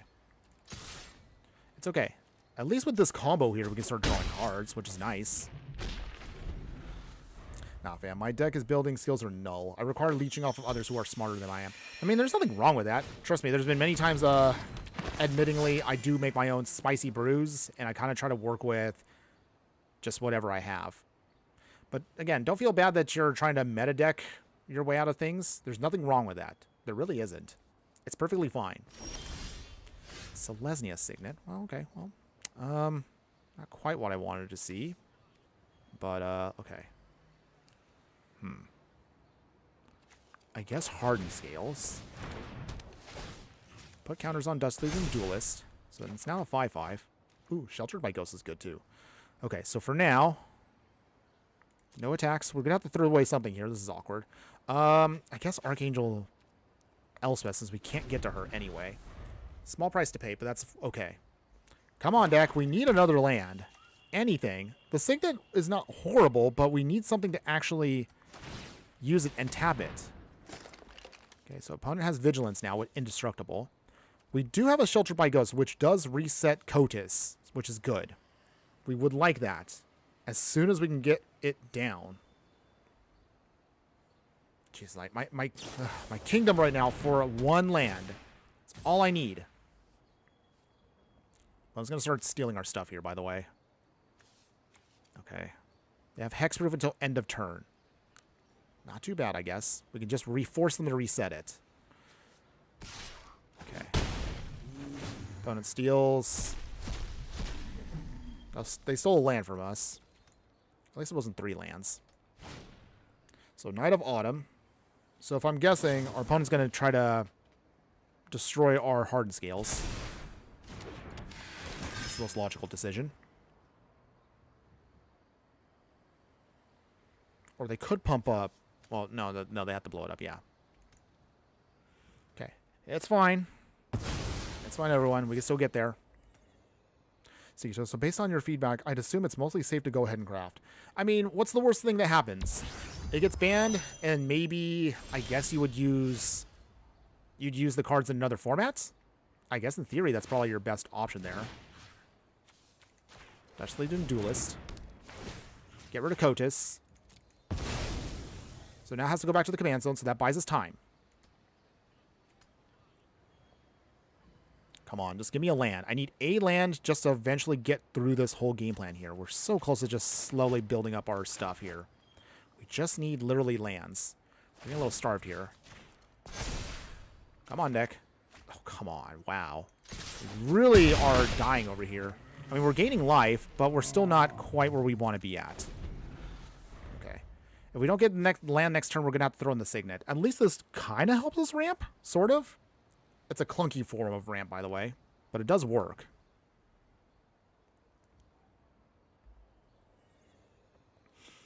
Okay. So, and I guess also I would ask you also this, Sneaky Toilet. So, just confirming again, you're building this deck with the intent of actually ranking up in the format. You're just trying to get your rank as high as you can.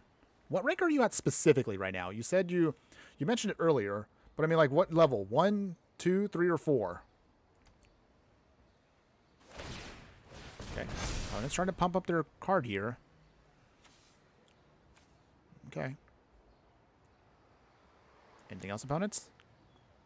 I suppose if I can get down Terra Symbiosis also, that would help us out a ton here and just making this a very hard threat to deal with. Opponents?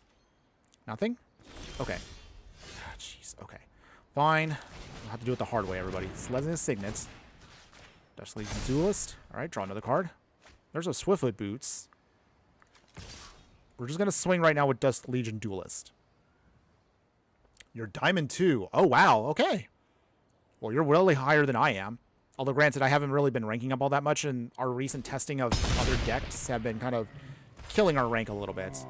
But okay, wow. That's good to know that you're actually that high up. Okay.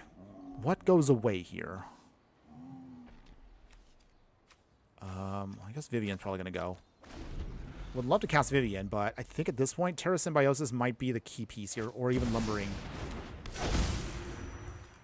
Lumbering World Wagon also might help us out, too. Oh, wait. We also have Trample on Trash the Town, too. That might help us out as well.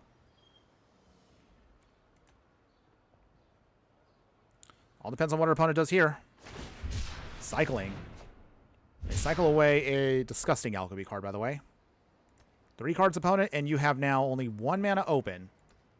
I'm pretty sure they're not going to swing, but Trash the Town might be the key piece here to help us out. So that means what? We can spend this for 1, 2, 3, 4. Okay, I think we might be able to do it with this. Opponent will probably not swing, but that's okay. Come on, deck. Give me a land. Still didn't get the land, by the way. Okay. All right. Well, I guess we'll do it this way. All right, draw a card.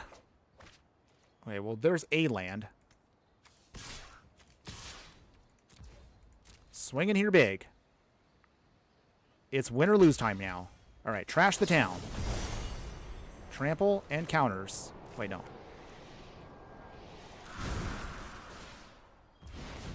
Okay, so that gives us 3 to work with. Okay. Okay, we can pay for it this way.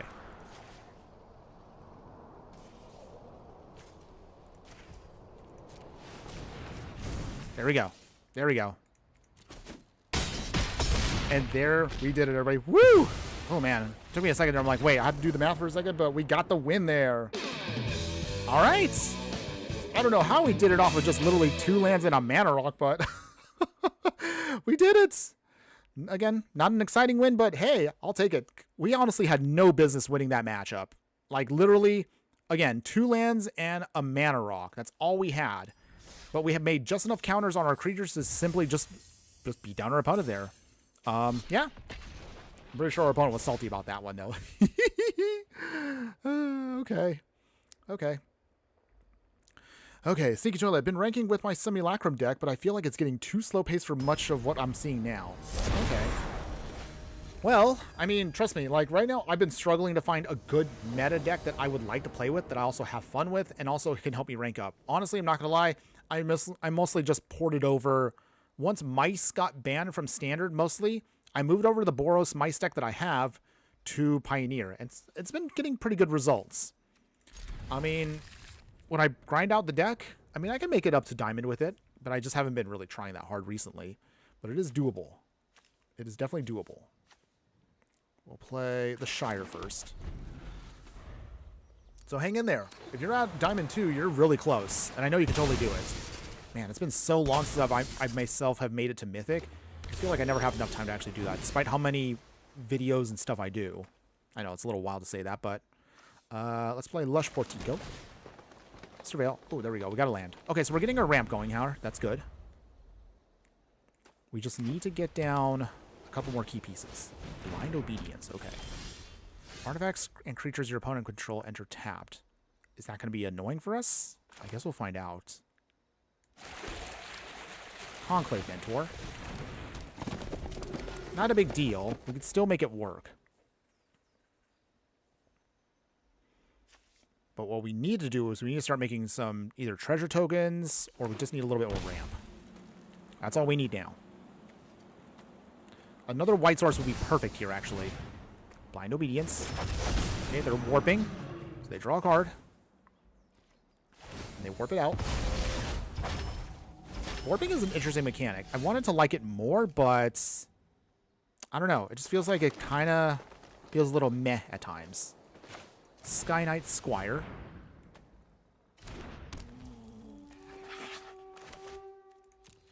And we'll pass here. Actually, we'll swing. Get a hit in. Down to 20. Okay. So we need one more white source, and Archangel Elspeth can go off. We also have Primal Vigor coming up too, which is going to be great for us. Sneak to honestly, my favorite deck is the Simulacrum Synthesizer deck. So how is that built? Do you have it as mono blue? Are you playing it as mostly like just value town? Are you trying to cheat out big artifacts to get a bunch of constructs? How'd you get yours done? I mean, we did a robot deck a little while ago where I kind of did it in a way where... Okay, let's see. Scavenging Ooze. All right. Okay, so let's see here. Dyadrine. No value. Because we're going to start building up counters on the Sky Knight. Play counters. We'll play Scavenging Ooze. Put counters on the Knight. Okay. Okay. Well, we're getting there. We'll remove 2 counters off of them. Draw a card. There we go. And we can still put... Oh, opponents! Oh, wow. Our opponents already had enough? Wow, they did not want to face off against that there. Aw. I was ready to go off. You saw it right there, everybody. Like, that's actually a pretty good combo there. We were able to take off counters off of our creatures there. We made a token. The token re-triggered Sky Knight Squire to get another counter on it, so we just keep looping that forever. Oh, man, that was actually pretty sweet right there. But it's okay. We still got we got a good win there.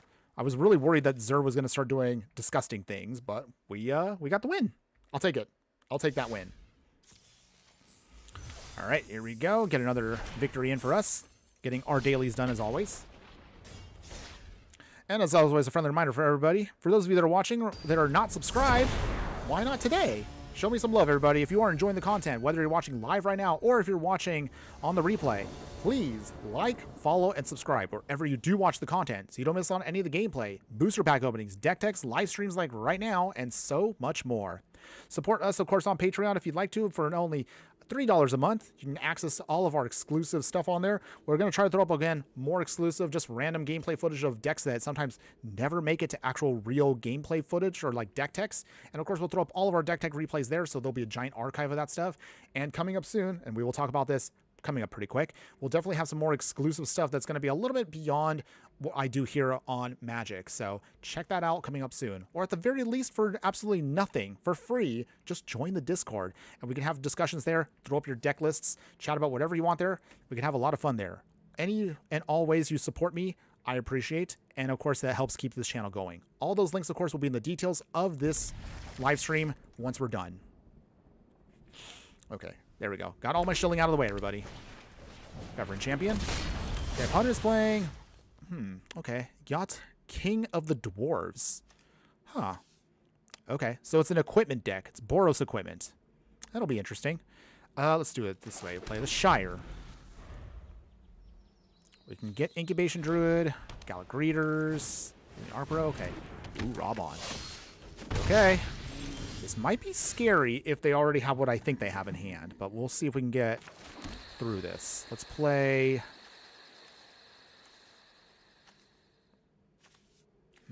Play the Incubation Druid.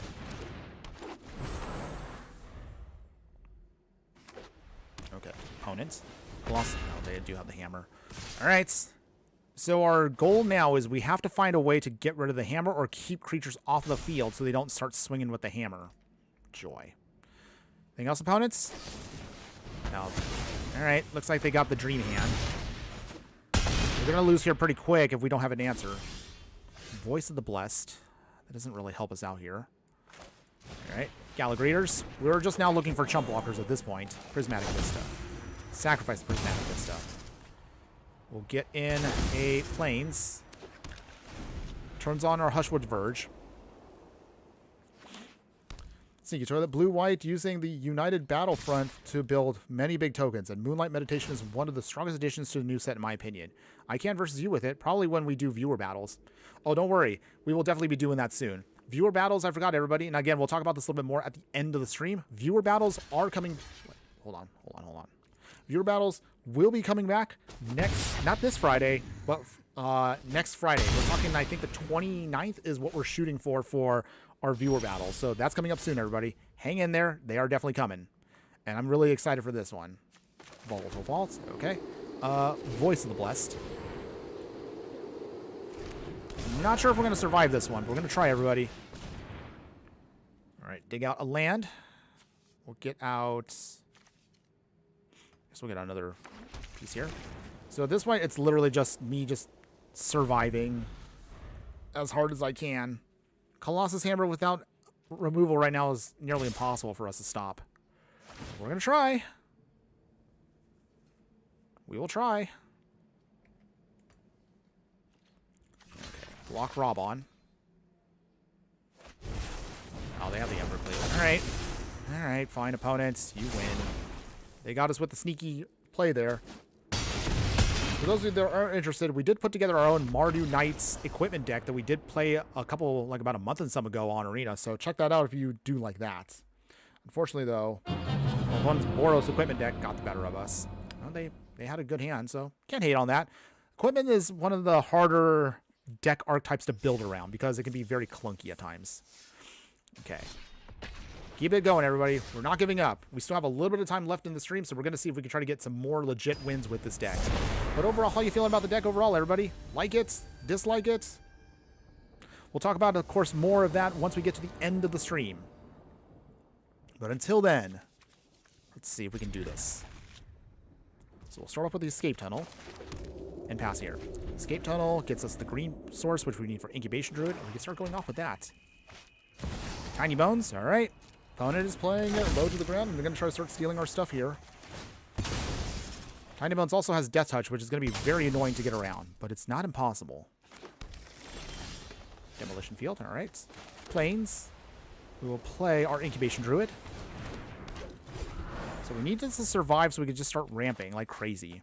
But the good news is once we start doing that, we should be good to go here. But it's probably going to swing because that's literally a free hit for them. Bleh. Okay, so what they take? Nothing yet. Because we have nothing in the ground. Okay. Let's see here. Castle Ardvale. Let's see. Scale the Heights. Put the counter on there. Gain some life. So now this can add 3, which is good. And we can also add on another thing here. So Scavenger Grounds. And... okay. We'll wait it out here. So once our opponent starts swinging, if they get too cheeky with Tiny Bones, we do have a way of protecting ourselves for a little bit. We might be able to start going off soon here. Come back wrong. Okay, so... sorry, opponents. Phew, okay.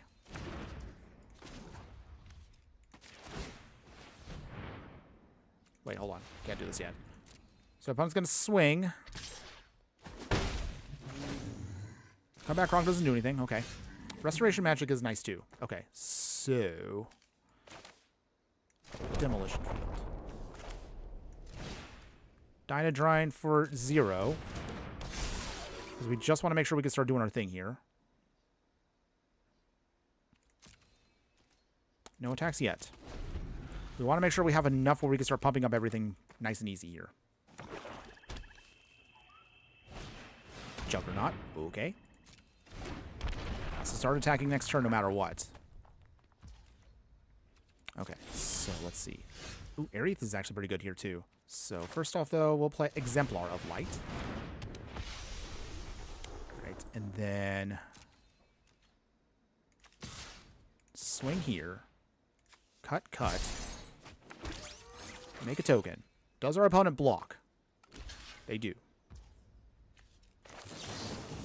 And then we can gain a bunch of life here. Put a counter on it. Nice. Draw a card. Soars the Plowshare. Juggernaut down. Nice. Okay. And also Tiny Bones is down. There we go. All right, we're doing it. Okay. Field is clear now. We're starting to get counters on stuff. So this means this should be able to help us just start doing our thing here very quickly. Spin out. Ouch. Snakeskin Veil. Okay, that's good too. So let's see. How do we do this here? We'll just play it for full price. We came here for a reason, everybody. Aerith. Swing. Cut those for a little bit. Small price to pay, but that's okay. Windswept Heath. Crack it. We'll get out our Temple Garden. We have plenty of life, so we'll go back to 25 with this and pass.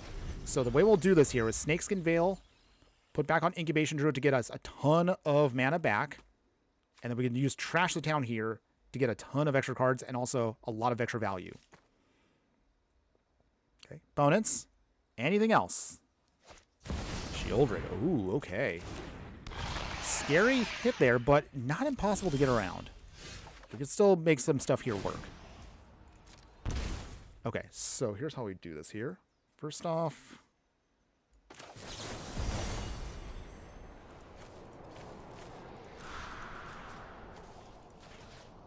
let's see, whenever... okay. There we go. All right. Swing here.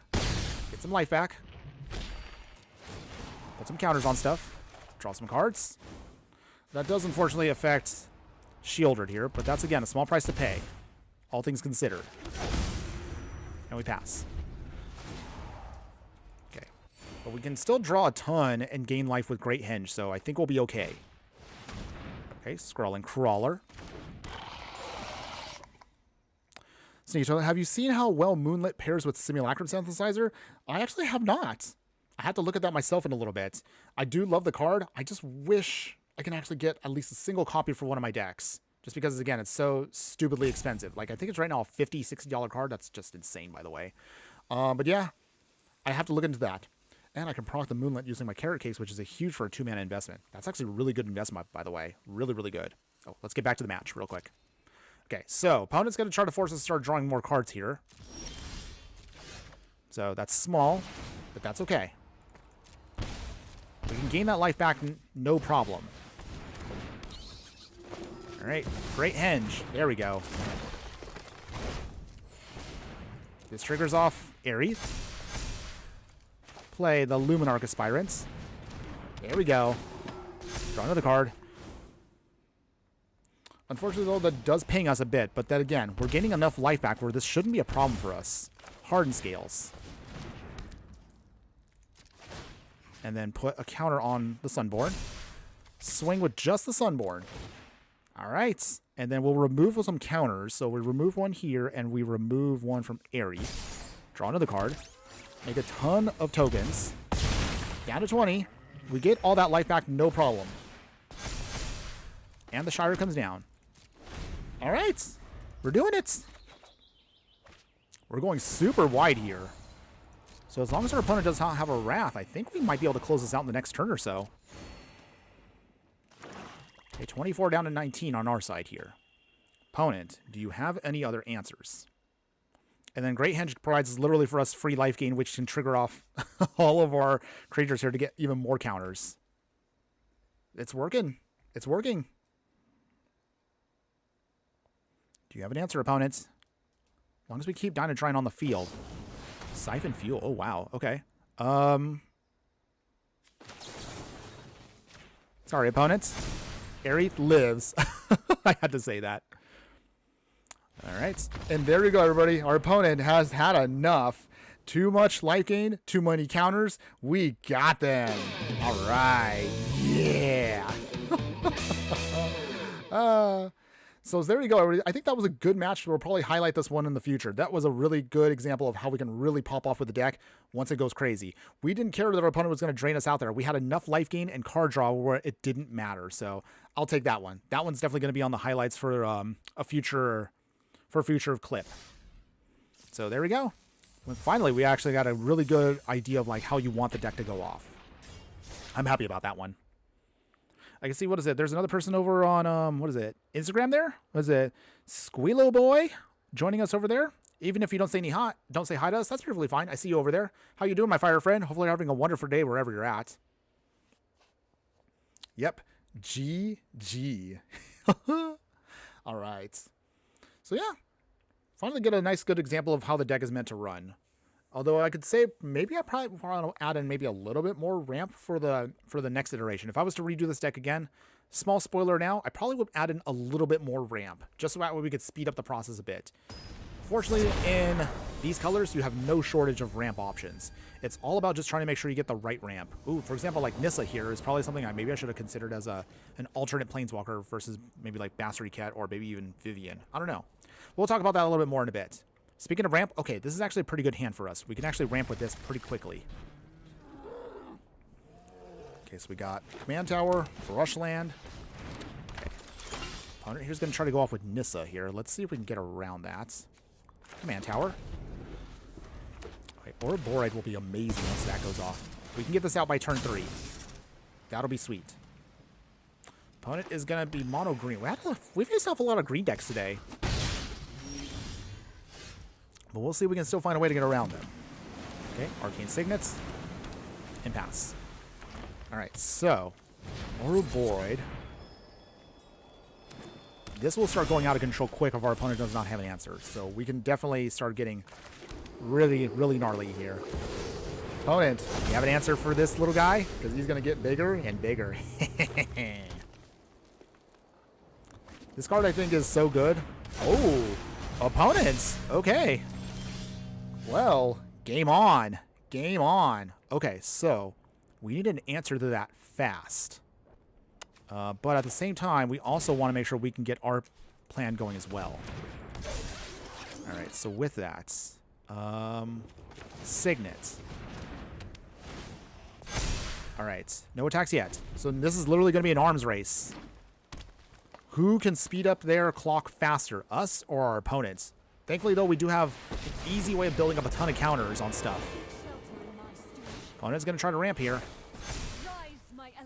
They can't swing just yet, but they are getting bigger. We need an answer quick. Okay. Fortunately, though, we do have some stuff here. Farseek. Let's get another white source. Oh, wait. Actually, I forgot. We can get Temple Garden with this. That's great. That's even better. Enters tapped. Let's see here. Ouroboros will get another counter. Okay, they make a servo. Swiftfoot Boots. There we go. Bigger and bigger. All right, opponents. Do you... Actually, hold on. Actually, we can do this even better here. So we can push through here. No problem. And push through here. Okay, hold on. They can't block with either one, so this is good for us. And we get to leave behind a counter. Opponent, that has trample. You can chump block it if you like, but you're going to lose Nissa no matter what. So there goes your lack of mana for a turn. Nice. Opponent did not want to... Wow, I'm surprised they didn't want to chump block with the servo. Could have at least saved a little bit of life there, but okay. I mean, that's a choice. Oh, a Shia. Okay. Opponent turning all of their creatures now into forests. But we still have ways of getting around this plan. Oh, never mind. Opponent's had enough. They're like, never mind. Woo! All right. Yeah. Victory to us. Okay. All it just took was we managed to get that Ouroboros to go off first, and we knew our opponent had no way of stopping that plan. Very powerful card, though, but I think that card's like $30 right now, so not surprised that card is absolutely powerful for what it does. All right, let's keep the good times rolling. We'll keep it going. Deck is definitely finally shining right now, so I'm happy about that. I get a chance to really kind of give you an idea of like what you want to do with this deck. Okay, let's see. Okay, opponent's playing Yuna here. Wow, yeah, we're playing a lot of green decks today. Usually we don't play this many green decks, but okay. But so far, that's actually been decent matchups for us, because mostly green decks don't have the best removal. We have plenty of ways of still building up around things, so that's good. Okay, so we have a good ramp package here. Bristly Bill can come in turn 2. Ornery Tumblewag can get saddled very quickly with it. Scale the Heights is also really solid for us. So I think this should be a solid plan here. If we can keep the lands coming, I think we can beat down our opponent here very quickly. Get that tap land in. Okay, opponents, bring it on. It's time to Kami? Just don't like that. It's always Kami of the Bamboo Groves. Alchemy cards, everybody. Say no to alchemy cards. Ooh, okay. Guide of Souls also is not too shabby here either. Brush land. Okay, Bristly Bill coming down. Okay, so if we can get Guide of Souls to start doing its thing here, we can also gain lots of life. Ordinary Tumblewag also probably might be essential to come in now. Let's see which way we want to do this. Envoy the Ancestors also might be good too. We can gain a ton of life with it. So many options. So many options. Tumblewag can get huge quick.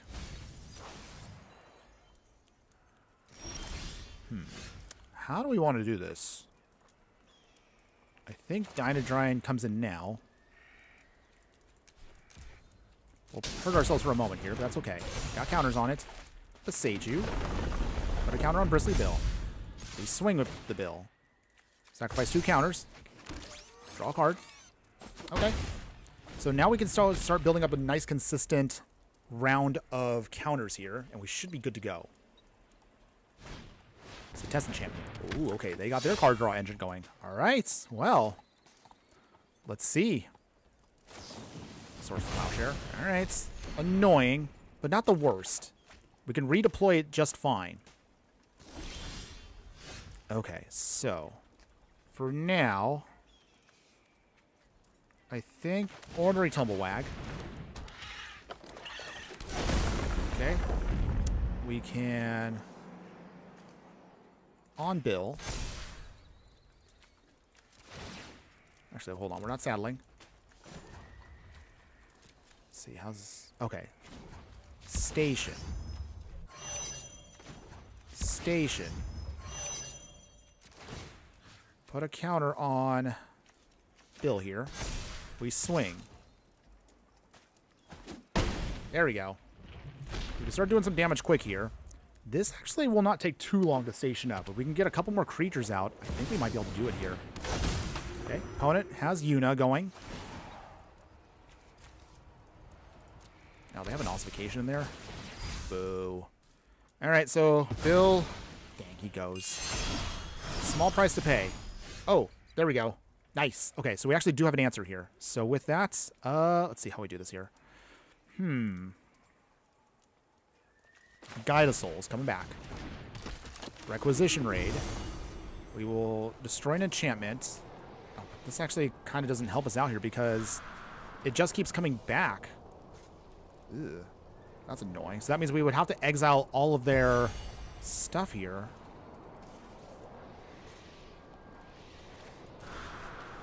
I mean, we can just blow this up. Well, actually, no, it has a finality. Wait, hold on. It has a finality counter. Okay, that's not too bad then. Okay. Okay, so I think we're okay, actually. So that goes away forever permanently. All right. Okay. I somehow misclicked it because I realized, wait, it doesn't matter. We can still do our thing. Okay, so with that, how do we do this here? I guess Guide of Souls. And then here we will saddle. Station. Station. Swing. All right. 6-6. Nice, we're at 12. Okay. So, new perspective. I totally forgot that Yuna puts finality counters on these things, so we can still get out from under things. Honestly, thought for a second we were done for. Okay, so they gain lifelink, which is, again, annoying, but it's not the worst for us. Kodama. I realized we didn't put Kodama in this deck. Kodama in our deck would have been amazing. Something to think about for the wrap-up. Okay. But until we get there, let's see. Alright, opponent did a big swing here. They start getting a ton of lands, start ramping. Scavenging Ooze might actually be helpful here too, but we'll wait.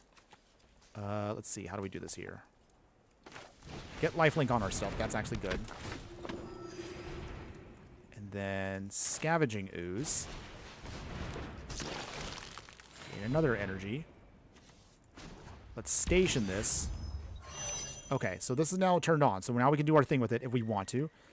Tumblewag can be saddled with Envoy. Oh, but dang it, that nerf right here. That stupid, stupid nerf. So, with that nerf, unfortunately, we cannot use Guide of Souls ability just yet. But what we can do is put Guide of Souls here. Okay, so, big swing here.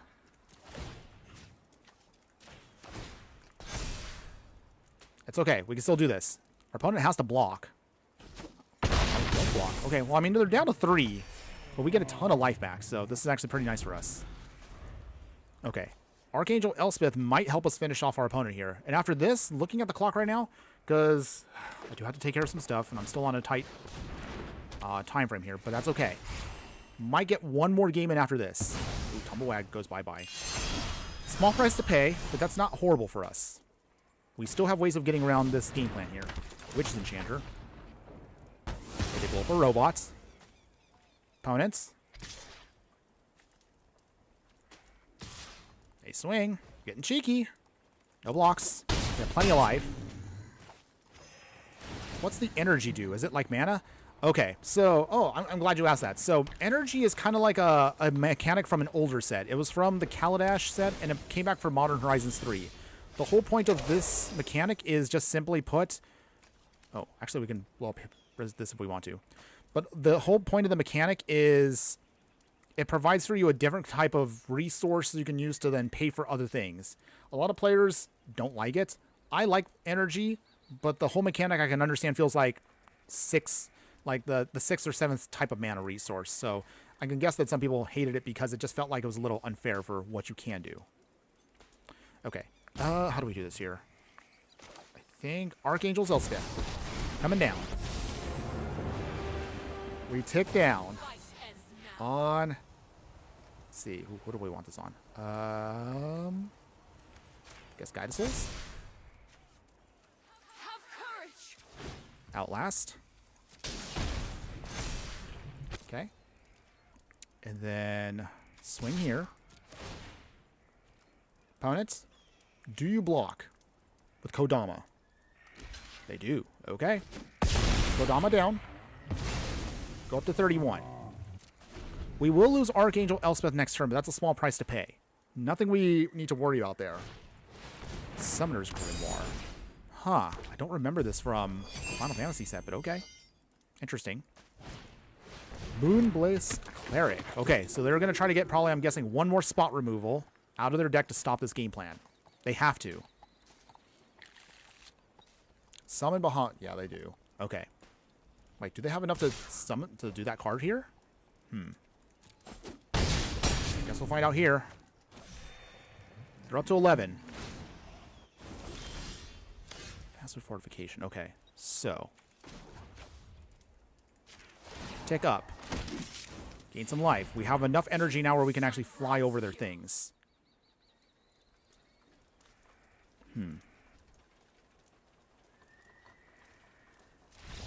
Oh, never mind. Our opponent was like, I'm not dealing with this. Oh my goodness. Another victory. Did we have fun? Yes, we did. Here I was trying to like calculate in my head, like, okay, can I do this? Can I pull this off here? Is there enough? Can I go for lethal? But our opponent just made it easy there and just said, hey, you know what? I'm done. Okay, I'll take that victory, everybody. We will take that. Okay, looking at the clock, let's get in one more match today. One more, win or lose, to see how well we did. Okay, and we'll try to find out right here. So I think we got 8 wins today because I did look at our dailies and we actually got quite a few done. So I'm happy about that. Deck definitely feels not too bad. Not the most powerful deck we've had, even on non-budget, but it still works really well. Our opponent's playing Aklazaz, so ooh, that means we're going to be dealing with a lot of discard. Okay. Wow, we have literally a mono white hand here, but we at least have the lands to cast these things, so we'll take it. One green source would be nice for our commander here, but we'll see if we can draw into it. Until then, Dusk Legion Duelist. You can get a counter on it if you want to with the Take Up the Shield. Envoy of Answers can give it life gain. Felidar Retreat. Okay. I think we can do it with this. Okay, so we do have Disciple of Rayleigh, so we'll play that actually tapped. So now we do have the right sources to bring in Dyadrine or anything else. Ooh, the Raven Man. Okay. Play a Plains. We will play Dusk Legion Zealots. We start building up our counters. Unless our opponent has removal. Okay. Swamp. Lily on it. Okay, they do have something. Alright. Well, that means that they will tick down. Joy. Okay. We'll find another way around this. That's okay. Not the worst. Thundering Velocipede. Envoy of the Ancestors. Okay, Felidar Retreat can still come in and do a thing. Sangromancer. Okay. Creature upon drop it. size may gain life. You do. Whenever your opponent gains discards, you gain 3 life. Okay. Huh. That might be a problem for us, but we'll try. Throw away the Velocipede. Opponent gains life. Opponents. No swings. They create a Raven. So how do we get out of this? Is there a way out? Wait, no. The Gonjo comes down now. Felidar Retreat. No attacks yet. Okay. Opponent, what else you got? Swinging at me? Making me discard another card? They could tick down and then lose their Lily on it if they really want to. Although I don't know if that'd be wise for them. They can get more value by keeping it alive. Seeker Toilet, before you go, after the match, I beg you, can you check out the Moonlit Simulacra combo? If you can't, I mean, just, if you're able to, maybe you can give me the list. I guess if you can post the list on here, and then I can kind of glance at it real quick before we go. I'll be able to do that. Okay, so opponent is going to make us discard. Have things we'd rather. Right. So they gain 3 life. Annoying. Our opponent is down to 1 card too. Oh, come on. No! Ugh. That was painful. So that means now we can't really recover from this unless we can start building up some tokens here. Okay, 22. They make another token. Ouroboros not bad, but we can't do anything until it actually gets to do something. You can't even swing either. All right. Well, it looks like we're going to be going out on a whimper, everybody, because right now our opponent has the right answers to steal our, well, not steal our stuff, but I mean like discard our cards, make us lose stuff. Here comes Aklazaz. So that means now we're going to be losing a lot of stuff here. This is our Void that we couldn't play. Dang. Can't even trigger Felidar Retreat. That's unfortunate. Opponent's going to be very agonizing here if we don't have an answer for this, but we'll try. Make another bird. Branching Evolution's not bad, I guess. Activate the ability.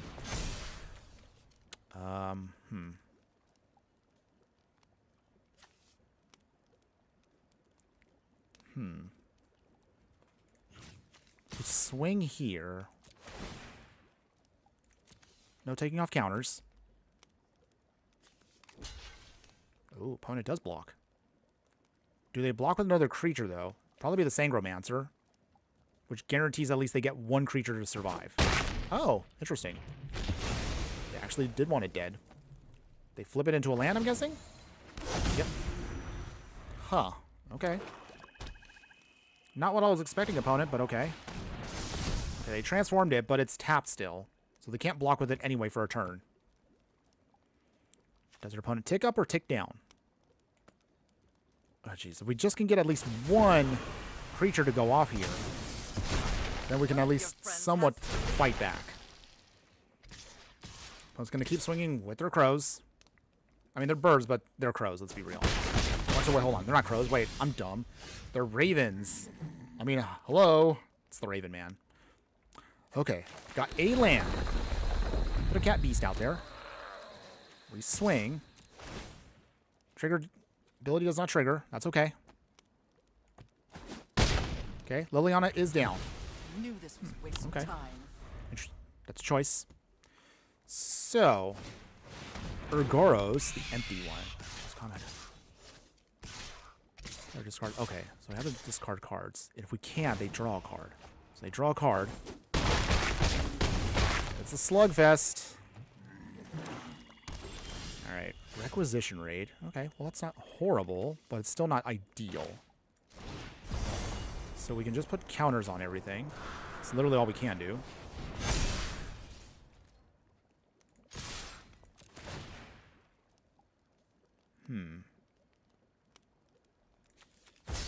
We'll take a chance there. Opponents? Anything? Get a free shot in. Luminarch Aspirant. Dang, we only had the life gain for another turn or so. We would be okay. But I think this is it. Let's hold on. Yeah, 8, 9, 10, 11. Yeah, that's the game. Man. Never do like ending a stream where I end up losing, but hey. Unfortunately, it is what it is, everybody. Dang. Well, we went out on a loss there, but that's okay. We still got quite a few victories today just the same. And of course, unfortunately, I am, of course, on a tight schedule because there's other things I have to do outside of this realm. Still, I appreciate all of you that have been here today. That will wrap up today, but here's how we're going to talk about this. Let's go over to the Counter-Strike deck in general. So that was Counter-Strike for you, everybody. Our operation there, they had mixed success, but you tell me in the comments below, here or on the replay, what do you think? Would you play this deck in any way, shape, or form? To be honest, the budget deck is not bad. It's okay, but maybe there might be a couple cards that maybe I might want to readjust for. I think probably stronger ramp probably would have fixed a lot of our issues where we can then get a lot more stuff cast with what we had. Again, not bad, but it was okay. I probably would just do a couple quick modifications of just things that would help us actually just focus on the counters and the ramp. That's mostly what I would want to do. The life gain in this deck is not bad, but mostly this version of the deck is not meant for life gain. That's meant for the upgraded version because you can afford to have cards that actually mix and match a lot more. So I thought it was cool when it did pop off. And yeah, that's the thing. When it pops off, it's fun. It's enjoyable. But when we kind of do nothing or when our opponents blow up our game plan, the deck feels really, really sad. Like a little bit more than other decks we've done in the past. At least other decks we've done kind of trying to recover. But what hurts us again, and it's not necessarily a bad thing, it's just how it's designed. Dyadrine itself, you do have to be very careful as to when to then take off counters. You want to make sure you can take off counters when you can afford to do it, and to ensure that you can still kind of draw cards, leave behind a token that can help for blocking reasons, or it can help trigger off other abilities that your deck is trying to do. Be mindful of that if you do want to play the card. Again, if you want an alternative, although it's more expensive, in the deck itself has an alternate commander, which will be Halia here, Ascendant Cadet. So for this one, it's realistically more about just doing combat damage with +1/+1 counters on a creature hitting a player. So that's going to be the difference and which version you prefer. If you just don't want to have to overthink too much with your counters and calculations there, play Halia. If you do want something a little bit more complex and a little bit more in depth, Dyadrine here works perfectly fine. I mean, again, both of them work for what they're trying to do, so no hate on either one. That's kind of why I designed the deck the way to do, so you can kind of adjust yourself based on how you want to play. Now, in terms of the upgraded version, we're definitely going all in here on Dyadrine here. I did like how the deck felt. This one felt a lot better, but of course, that's only because we can afford to actually put in a bunch of rares and mythics. This one's definitely a lot more expensive, but it is definitely a lot more rewarding. And we do have a lot of things that help us figure out what was one of the main issues, which was if we lose Dyadrine, if we lose any of our creatures, we lose all those counters. But with cards like the Ozolith here, or cards such as Essence Channeler or Aerith here, any of these cards helps us, of course, move those counters around so they don't get lost completely, and we can redistribute them to other creatures to make sure we can just keep the pressure on our opponents. So that's the way we wanted this deck to be built. The life gain, of course, is just a nice bonus, and it helps us with stabilization. If I could redo this deck in any way, shape, or form, I probably would put in at least 1 or 2 more additional mass protection spells. So if you want to look at mass protection just to make sure your board doesn't get blown up, in terms of that, there's plenty of options. So looking at the instant speed stuff. So if you're a little bit more concerned about that, use cards like Dawn's Truth, Teferi's Protection. If you want to just, again, provide more protection for yourself. If you want anti-wraths, you have Settle the Wreckage as an option here. Moogle's Valor here can give us a ton of tokens and also gives our creatures indestructible. So those are options for you. In green, you have Heroic Intervention if you want to try that as well. If you are trying to do things that are going to help you provide a little bit more backup or more tokens, you have cards like March of the Multitudes here. Rites of Harmony can give you a little bit more in terms of card draw for your enchantments. We have quite a few enchantments in the deck, but those are going to be examples of things that can help you get a little bit more value out of your deck. But again, your mileage may vary depending on how you want to build it. I would recommend, personally, if you do like the deck, if you like playing with counters, tokens, +1/+1 shenanigans, life gain, definitely it's a fun deck. But again, it's a deck that's a little bit, I wouldn't say beginners can't play it, but rather this is definitely not, I would say an intermediate player or up would be better off with this deck. I wouldn't give this to a beginner because it's a little clunky with trying to understand, especially with combat tricks, what's the best solution to get more value out of it. If you're a beginner player, if you're trying to try something else, I would definitely say, yeah, go with the budget deck and use Halia as your commander so you don't have to overthink yourself on counters. If you're much more advanced, Counter-Strike upgrade, if you can afford it, definitely would do it. But again, that's just my analysis overall. Okay, real quick, Sneaky Toilet, I know you mentioned, all right, so you did say, what is it? Moonlit pairs with Simulacrum Synthesizer, you said. So, hold on one second.